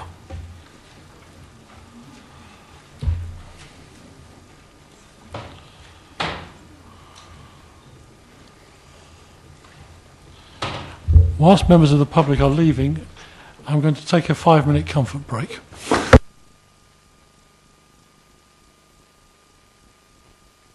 Apparently I have to officially adjourn the meeting for 5 minutes.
Gemma, would you like to introduce the application? Thank you very much, Chair. The site lies to the southwest of Willow Way in a predominantly residential area of Farnham. The proposal seeks permission for demolition of the existing garage and for the erection of a two-storey side and single-storey rear extension. The following slides will show the extent of the proposed built form upon the host dwelling. So these are the existing elevations, and this is the garage to be removed. And this is a proposed two-storey extension, and the single-storey extension out at the rear. Existing floor plans and proposed floor plans. The following slides will show the site from differing viewpoints. This is the Willow Way street scene. This is the rear of the site facing onto number 7 Willow Way, the neighbouring property. And this is the rear elevation of number 8 Willow Way. This slide shows the view of the host dwelling from the curtilage of number 7 Willow Way. The land immediately to the rear of 7 Willow Way is set down approximately 1 metre below the level of the site. And here's another photograph from the rear of 7 Willow Way. Looking to the left of the slide, the matters in principle and technical judgment are the principle of development, having regard to the site falling within the developed area of Farnham, and parking provision, noting that the County Highways Authority have raised no concerns against the proposal. Moving to the right of the slide, members being asked to exercise their judgment in regard to the impact of the proposal upon visual amenity. Officers considered the proposed extension to respect the scale, form and proportions of the host dwelling and to respect the character of the area, noting a similar development within the immediate street scene. In exercising judgment in regard to the impact of the proposal upon residential amenity, officers have acknowledged that the bulk and massing of the proposal would have a greater presence upon the occupier of 7 Willow Way. However, it is also acknowledged that the distance is retained between the built form of the proposal and the internal living and private patio areas would ensure that the proposal would not cause significant harm to the occupiers of the neighbouring property. There is no update to this application, and the recommendation remains that permission be granted subject to conditions 1 to 4 set out on pages 151 to 152 of the agenda. Thank you. Thank you, Gemma. Councillor O'Grady. Thank you, Mr. Chairman. Yes, this falls in my ward, and I'm the reason this was brought to committee, because when I looked at it, I did have some concerns, and then when I went on the site visit yesterday, I think those who were there as well may have arrived at similar conclusions, but we'll leave that to them. That's a very useful photograph, because this is the very point I want to talk about. The proposal, and taking the last point, the principle of development, yep, fair enough, it's in the built area of town. Principle of parking, yep, not a problem. In fact, I think you probably couldn't get any more parking on there anyway, but there's no issue with that. It's a quiet road. However, if you look at the photograph before you, the proposal, and you can see it from your drawings, would essentially take the house that you see on the right-hand side and extend it sideways almost to the same level at the top. It falls within the letter but not the spirit of the guidance, because it's, I think, 200 millimetres lower than the ridge height and at the same eaves height. To the left of where the garage currently sits, the gate you can see on the left-hand side, the little orangey thing, would actually kick slightly to the left-hand side, right to the boundary. So the edge of the house would then go left of where the edge of that garage is, effectively taking out that large piece of street scene, that piece of daylight. Gemma, could you nip to the couple of the other slides? That could you go back one? Yeah. So again, with the line you see here of the house on the right, and bear in mind it's the neighbour on the left, which is 1 metre below to start with, that wall you see on the left-hand side would actually go over to further across than the edge of the garage, within 1 metre of the boundary, and then a single story to the right of where you're looking, so coming back from that wall, back another 4.6 metres, I think it is. The footprint of the house would therefore be roughly twice what it is currently. The bulk and mass would be really quite substantial, and the degree of overlooking of the neighbour, and Gemma, could you nip onto the one taken from the neighbour's garden? That's the one. So that end wall, yes, it would be 200 millimetres shallower either end and at the ridge height, but the same eaves height, but it would come out to closer to the boundary than the garage that you can see there. So, in my view, and we've talked about this for others this evening, it is just an excessive development on the site. There's no problem with the principle of development. There is another house slightly further up the road, number 11 I think it is, where they have done something similar, but the difference is that number 11 was a different design to start with, and it actually fits quite neatly in the street scene. It doesn't sort of take out a chunk of skyline that was there.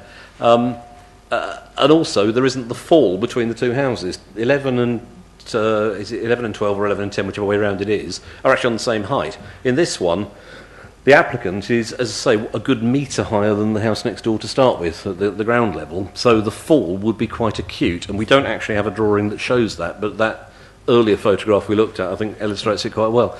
So for those reasons, I think on the matters of judgment we need to talk about, I think this is an excessive development for the site. Councillor Coburn. Yes, thank you, Chairman. I just couldn't agree more. I was really quite shocked on the site. You mean, it's just like moving that house, to within, a bare metre of the next door house. I mean, that is the effect of what you're doing. You are just putting another house there. As I say, you might as well put it on wheels, move it across, and you'd have the effect. I was really quite horrified when I saw it from the neighbour's point of view and also from the street scene. And in the garden, I mean, it's just excessive. Not only the impact of this wall, but just the way it's going back into the garden. I know that's a single story, but compared to what's there, I just think this is an extension too far. We had a debate. I seem to recall percentages and all sorts of guidance on extensions, which Paul, I think, explained to me we never had, but I vaguely in my mind remember that we did have a sort of a percentage in mind when we were looking at extensions that were suitable. And this, I'm sorry, the effect on the, I suppose the street scene, but certainly much more on the neighbours' amenity, I think is just unacceptable. Councillor Potts. Thank you, Chairman. I, like Councillor O'Grady, had concerns, and then I went on the site visit yesterday, and I will say quite openly I don't have a problem with the principle of some development at that site, but, and here is the big but, as my fellow councillors have already said, this is far, far too large. Yes, it fits within certain guidelines, it just fits within certain guidelines. The effect on the neighbours' amenity and the effect on number 7 would be absolutely horrendous, and quite frankly I think it's extreme overdevelopment of the site, and I absolutely cannot support this proposal this evening. Thank you.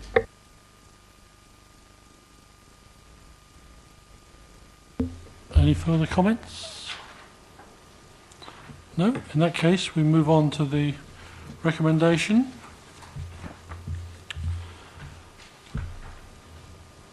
Subject to conditions 1 to 4 on pages 151 to 152 and informative 1, permission be granted. Can I have those in favour of the recommendation to grant? No. Those against? Thank you very much. Would somebody like to propose a recommendation to refuse? Councillor O'Grady, seconded by Councillor Coburn. Yeah, picking up on some words from earlier, by reason of the bulk, mass, height and scale, and we might as well throw in design as well. And don't forget neighbouring amenity. Anything else? No? On that basis then, can I see those in favour of the recommendation to refuse? That is unanimous, carried. Thank you very much. Elizabeth? Chairman, if we could just read the reason out, just for clarity, just to pick up on members' concerns. Thank you very much. Oh, yes, 2 reasons. Thank you, members. From listening to the conversation and the wording, I would suggest the first reason for refusal, beg your pardon. The proposed development, as a result of its scale, mass, bulk, height and design, would appear as a disproportionate addition to the host dwelling. It would significantly reduce the visual gap between the host dwelling and the neighbouring property 7 Willow Way, creating a terracing effect that would visually harm the character and appearance of the street scene, in conflict with policies D1 and D4 of the Waverley Borough Local Plan, the Farnham Design Statement and the requirements of the NPPF. That's the first reason. Second reason would be a neighbouring amenity reason for refusal. As a result of its siting, scale, form and proximity to the side common boundary, the proposal would cause detrimental harm to the amenities of the occupiers of 7 Willow Way by loss of light and overbearing form. Accordingly, the proposal would be contrary to policies D1 and D4 of the Waverley Borough Local Plan, the Council's Residential Extensions SPD and the requirements of the MPPF. Chairman, why do I think the officers anticipated that? Thank you, Gemma. Move on to item B2. This is on page 153 of the agenda. Change of use of the ground floor from Class A1 retail use to a flexible use of Class A1 bracket retail and a mixed use of Class A1 retail and Class A3 restaurants and cafes of the use class order 1987 as amended, and change of use of first and second floors from ancillary Class A1 retail storage to 2 flats together with extensions and alterations at 3 Castle Street. And this is also being introduced by Gemma.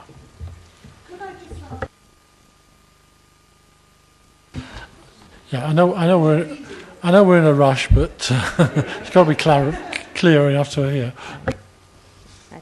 The site lies to the southern end of Castle Street and comprises a 3-storey Grade 2 listed building. The building is currently vacant with the ground floors in a lawful Class A1 retail use and the first and second floors of the building used for storage purposes ancillary to that Class A1 retail use. The proposal involves a change of use of the ground floor unit to a mixed Class A1 retail use and a Class A3 retail and cafe use. The proposal also seeks permission to change the use of the first and second floor to a 1-bedroom flat and to one 2-bedroom flat and 1 3-bedroom flat. Each flat would have their own independent access from the passageway between 1 and 2 Castle Street and number 3 Castle Street. The proposal also involves the installation of a roof terrace to provide individual private amenity space to each flat. Just some elevations here. Just point out the roof terrace here that's being created on top of the building to provide the amenity space. And this will be looking through the passageway between number 1 and 2, again with a roof terrace on the top. It's the proposed ground floor plan with a retail unit here and the beginning of one of the units here. Second floor plan, one of the units would be here with another floor here. And second floor plan again with another unit with a terrace plan at the top. This is a view from the front of the site from Castle Street. Looking to the left of the slide, the matters of principal and technical judgment are the principle of development, having regard to the fact that the site lies within the developed area of Farnham, the cycle and bin storage, which accords with the relevant cycle parking guidance and refuse and recycling guidance, and parking, access and highway, noting that the County Highway Authority has raised no concern against the proposal. Moving to the right of the slide, members being asked to exercise their judgment on the loss of the lawful use of the ground floor, having regard to the marketing report and the fact that Castle Street may no longer be attractive to retailers as a result of the loss of pedestrian footfall through the lack of retail in the area, the impact on the visual amenity and conservation area, having regard to the minor external alterations to the front of the building, and the impact on residential amenity, looking in context with the variety of uses within the town centre location. There is no update to this application, and the recommendation remains for permission to be granted subject to conditions 1 to 9 on pages 187 and 189 of the agenda. Thank you. Thank you, Gemma. Members. Councillor Coburn. I welcome this sort of development, as you know, within the conservation area, providing it's done in the spirit of conservation and dealing obviously with the conservation officers. Castle Street is changing, there's no question of that. It was a big trading street. It's turning rather into a more eatery sort of street and other uses. But, you know, it is still a lively street. And I do like seeing these upper stories of these buildings coming into use. There's been examples of it throughout the conservation area, and the improvement in those upper floors is really quite noticeable. So, you know, providing this is done in the correct way, then I think this is very good news for the town. Councillor Potts. Yes, just following on really from Councillor Coburn's comments, I really like the designs before us this evening. It's been very sad to see that building, which I think architecturally is a really, really attractive building, sort of falling into a state of disrepair since it was vacated, I think, for probably about 18 months, 2 years ago. So seeing that is good. I very much like the design, both from the various aspects that we're seeing before us this evening. I think it's been very, very carefully done so that it does blend in, bearing in mind that we are talking about the conservation area. I am fully supportive of this, and I think it's great to see, hopefully, another business coming into Castle Street to occupy the ground floor, and again, much needed accommodation on the upper 2 floors. So yes, I will be supporting this. Thank you very much. Any further comments? No, let's move on to the recommendation then.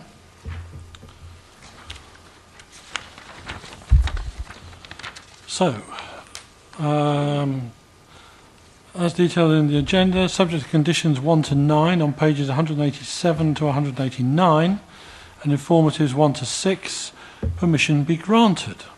Can I see those in favour of the permission to grant? That's unanimous.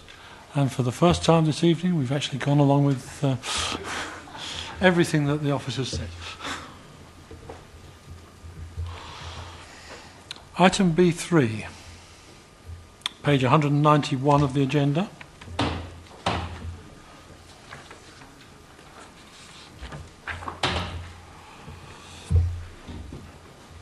Change of use of the first and second floors from office, Class B1A, to residential, Class 3, erection of extensions and alterations to provide 14 dwellings at Bridge House, South Street. This is going to be introduced by Catherine Pearce. Catherine. Thank you, Chairman. The application site is located to the southwest of South Street here. It's an irregular shaped site. The main building on site is the T-shaped building that you can see here in the orange colour. The access to the site is taken from the north here. There is parking in these grey areas here and also below the section here labelled Bridge House. That's just the 2 upper floors there. You'll probably recognise this building. This is the front elevation facing onto South Street. This is the side elevation which fronts onto the river there, and there are residential properties in Wayside here. And this is just from the other side of that central section with the car parking underneath. The access is here to the left of the screen. At present, the site is used as retail space with a takeaway on the ground floor. The first and second floors of the building are used for offices. It's just the existing elevations of which you've just seen photographs. As mentioned in the description of the development, the proposal seeks to change the use of the 2 floors, the first floor and the second floor, to residential flats, and also to erect a recessed 3rd storey to provide 2 additional penthouse flats. As you can see, the elevations would be overclad with stone panelling and some detailing here, and the fenestration would alter. The existing canopy along the ground floor would also be removed. The existing retail and hot food takeaway uses would remain on the ground floor. Nothing would change with regards to those. Here we have the side elevations. There would be an extension to the side of the property. In this position here, this is the elevation you can see from the river, and this elevation would be extended out to bring it flush with the properties in Wayside. As mentioned, the ground floor would remain the same. There would be an element of extension here underneath the first and second floors there to create a new separate residential entrance and bin and cycle storage, both shown in blue. The first and second floors would be divided up, each to contain 6 two-bedroom flats.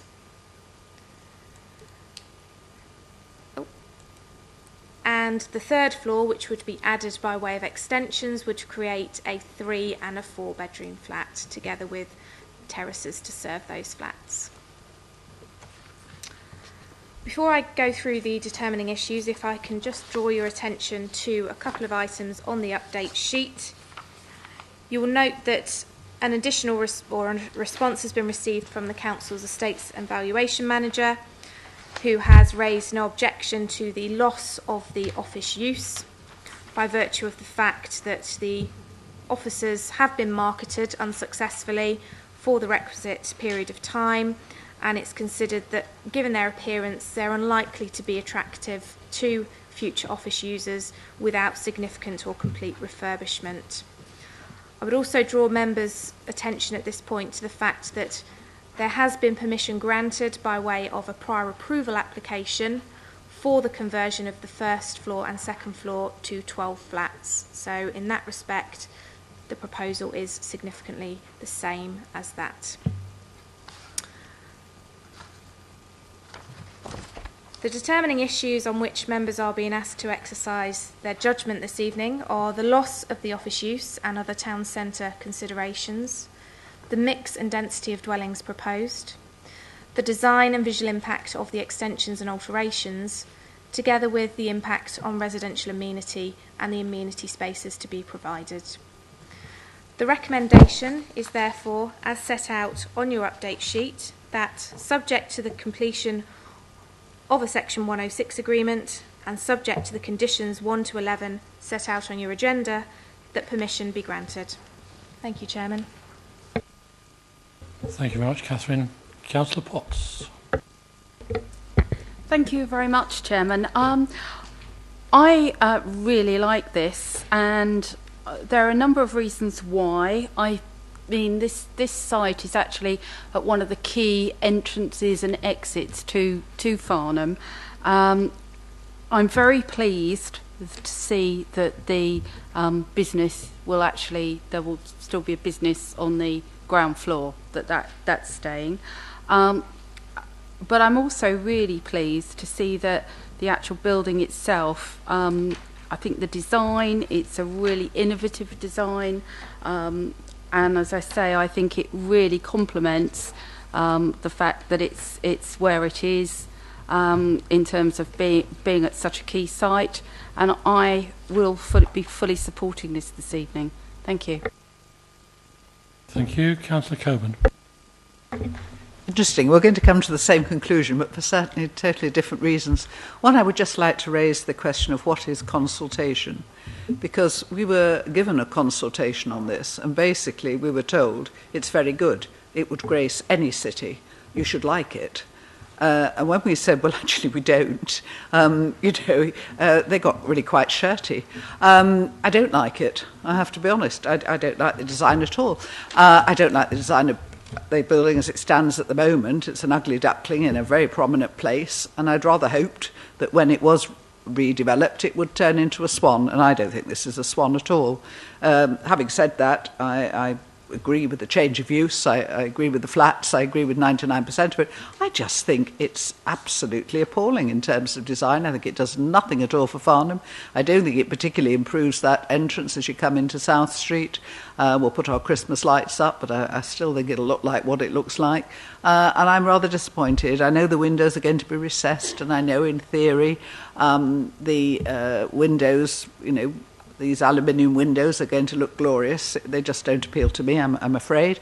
And when I suggested that, I didn't like the facing, he said, well, you don't want reconstituted brick, do you? And I said, well, that's reconstituted stone, that's not stone. I mean, if you're going to reconstitute anything, you could do it in any colour you like. So I have to be honest, I thought the consultation was poor, because it wasn't consultation, it was telling me that I was wrong, which I might well be, but you could have at least pretended, or the developers could have at least pretended they were listening to us at consultation. And I think this is a general feeling I have at the moment, that they're ticking the consultation box, but they're not consulting, they're just showing us what they're going to do. Well, don't bother if you're not going to consult. But having said all of that, I think we need the flats, and, you know, what's there is even worse. So, you know, one has to compromise at times.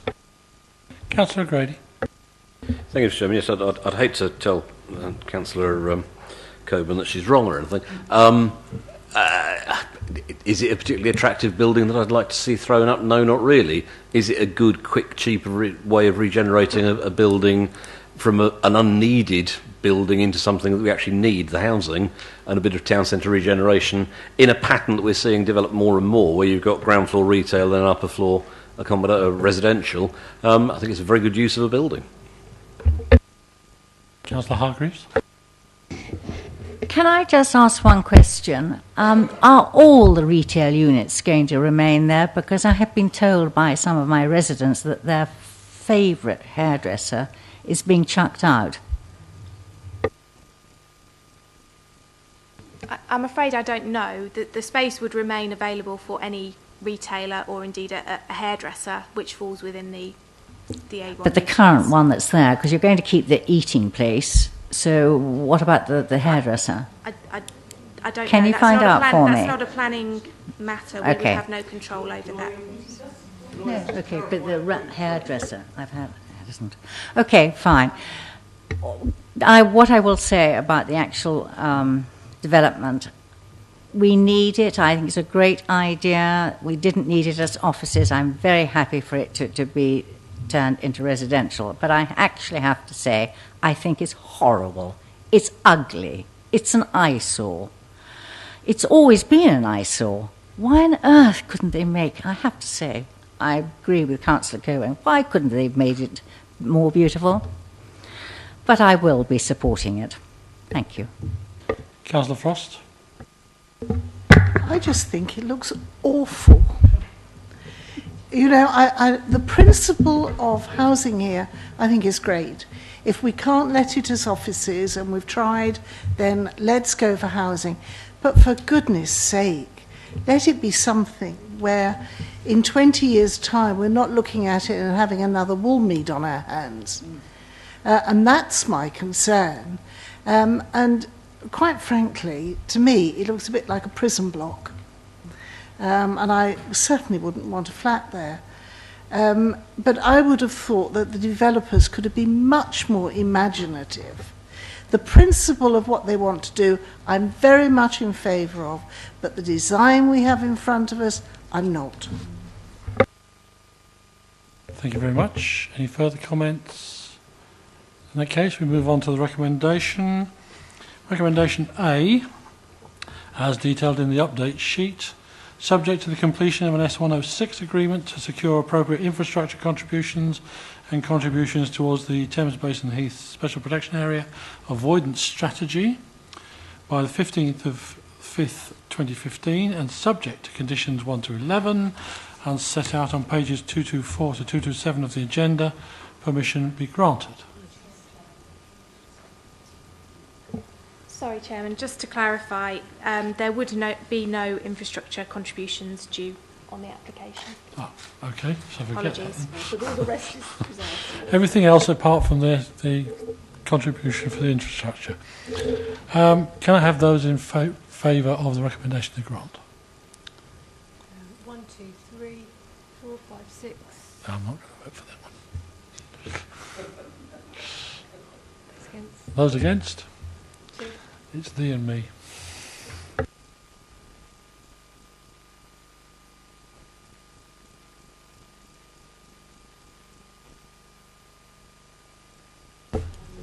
Oh, we do need. I was just told we didn't need it. So, recommendation B: in the event that the requirements of recommendation A are not met, permission be refused for the reasons set out on page 2 to 8 of the agenda. Can I have those in favour of the recommendation to refuse? That is unanimous. Thank you very much. Item B4.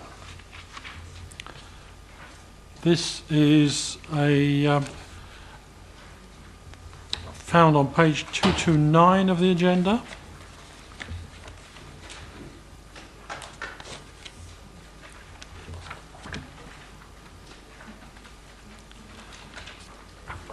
This is brought to committee because the applicant is a member of staff.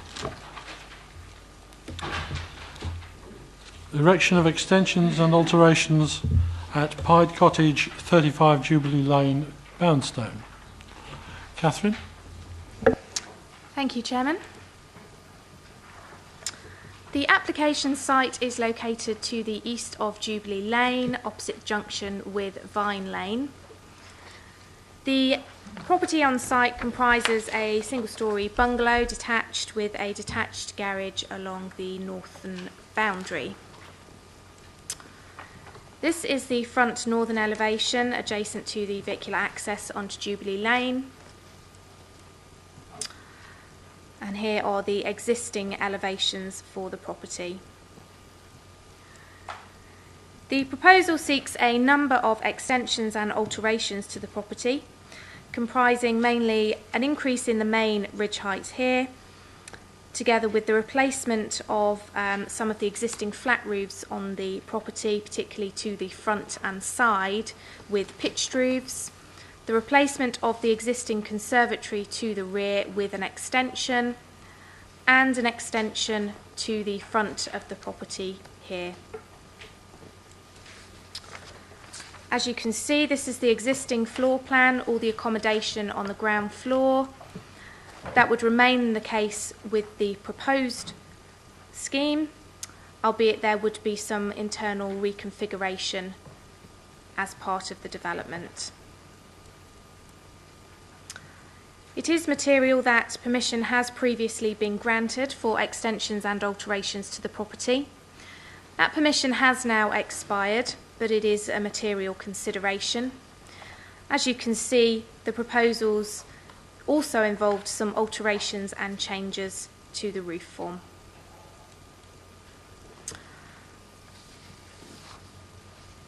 There are a couple of updates just to draw your attention to, and that is no objection raised by either the County Highway Authority or Farnham Town Council. Members are being asked to exercise their judgment with regards to the design of the proposal, together with its impact on residential amenity. For the reasons set out in the agenda, it is considered that the proposal is acceptable and that, subject to conditions, permission be granted. Thank you, Chairman. Thank you, Catherine. Councillor Ward, it's in your ward. It is indeed, Chairman. Basically, very little to say. I will be brief and keep you happy. No objection from the Town Council, no objection from the Highways, no representation from the neighbours. Generally, I think they're improving the look of it. I wish them well and I support it. Thank you. Anyone else wish to contribute? Didn't think there would be. Can we move on to the recommendation then? Which is on the update sheet. Permission be granted subject to conditions 1 to 3 as set out on pages 244 to 245 of the agenda. Can I have those in favour of the recommendation to grant? No. That's unanimous. Thank you very much. Would somebody like to tell Victoria she can come back?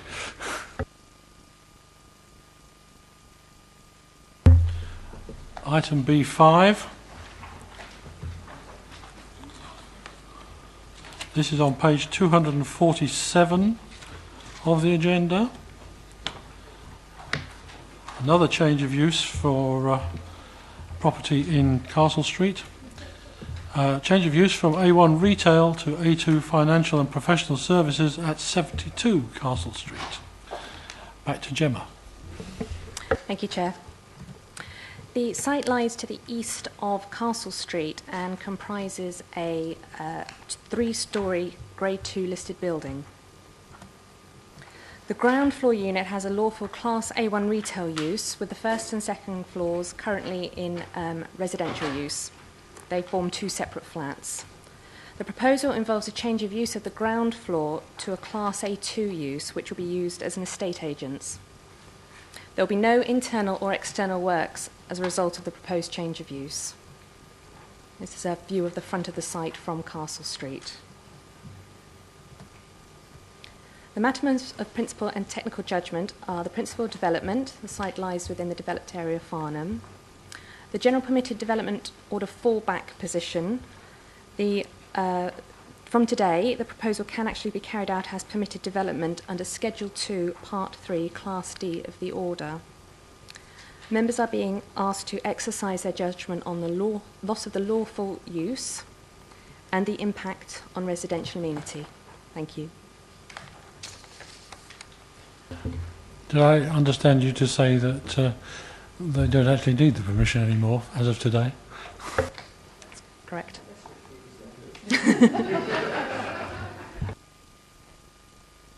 Anybody got any comments on this application? We'll move straight on to the recommendation then, which I've lost. Subject to conditions 1 to 2 on page 265 and informatives 1 to 3, permission be granted. Can I see those in favour of the recommendation? That's unanimous. Thank you very much. We move on to item 9 of the agenda, exclusion of press and public. There is an item to consider in exempt session. So members, pursuant to Procedure Rule 20 and in accordance with Section 100A, brackets 4, of the Local Government Act 1972, the press and public be excluded from the meeting during consideration of the following item on the grounds that it is likely, in view of the nature of the business to be transacted or the nature of the proceedings, that if members of the public were present during the item, there would be disclosure to them of exempt information as defined by Section 1001 of the Act, of the description specified at the meeting in the revised Part 1 of Schedule 12A to the Local Government Act of 1972. Specifically, paragraphs 2, information which is likely to reveal the identity of an individual. 3, information relating to the financial or business affairs of any particular person, including the authority holding that information. And 7, information relating to any action taken or to be taken in connection with the prevention, investigation or prosecution of a crime. Could we please turn off the webcast?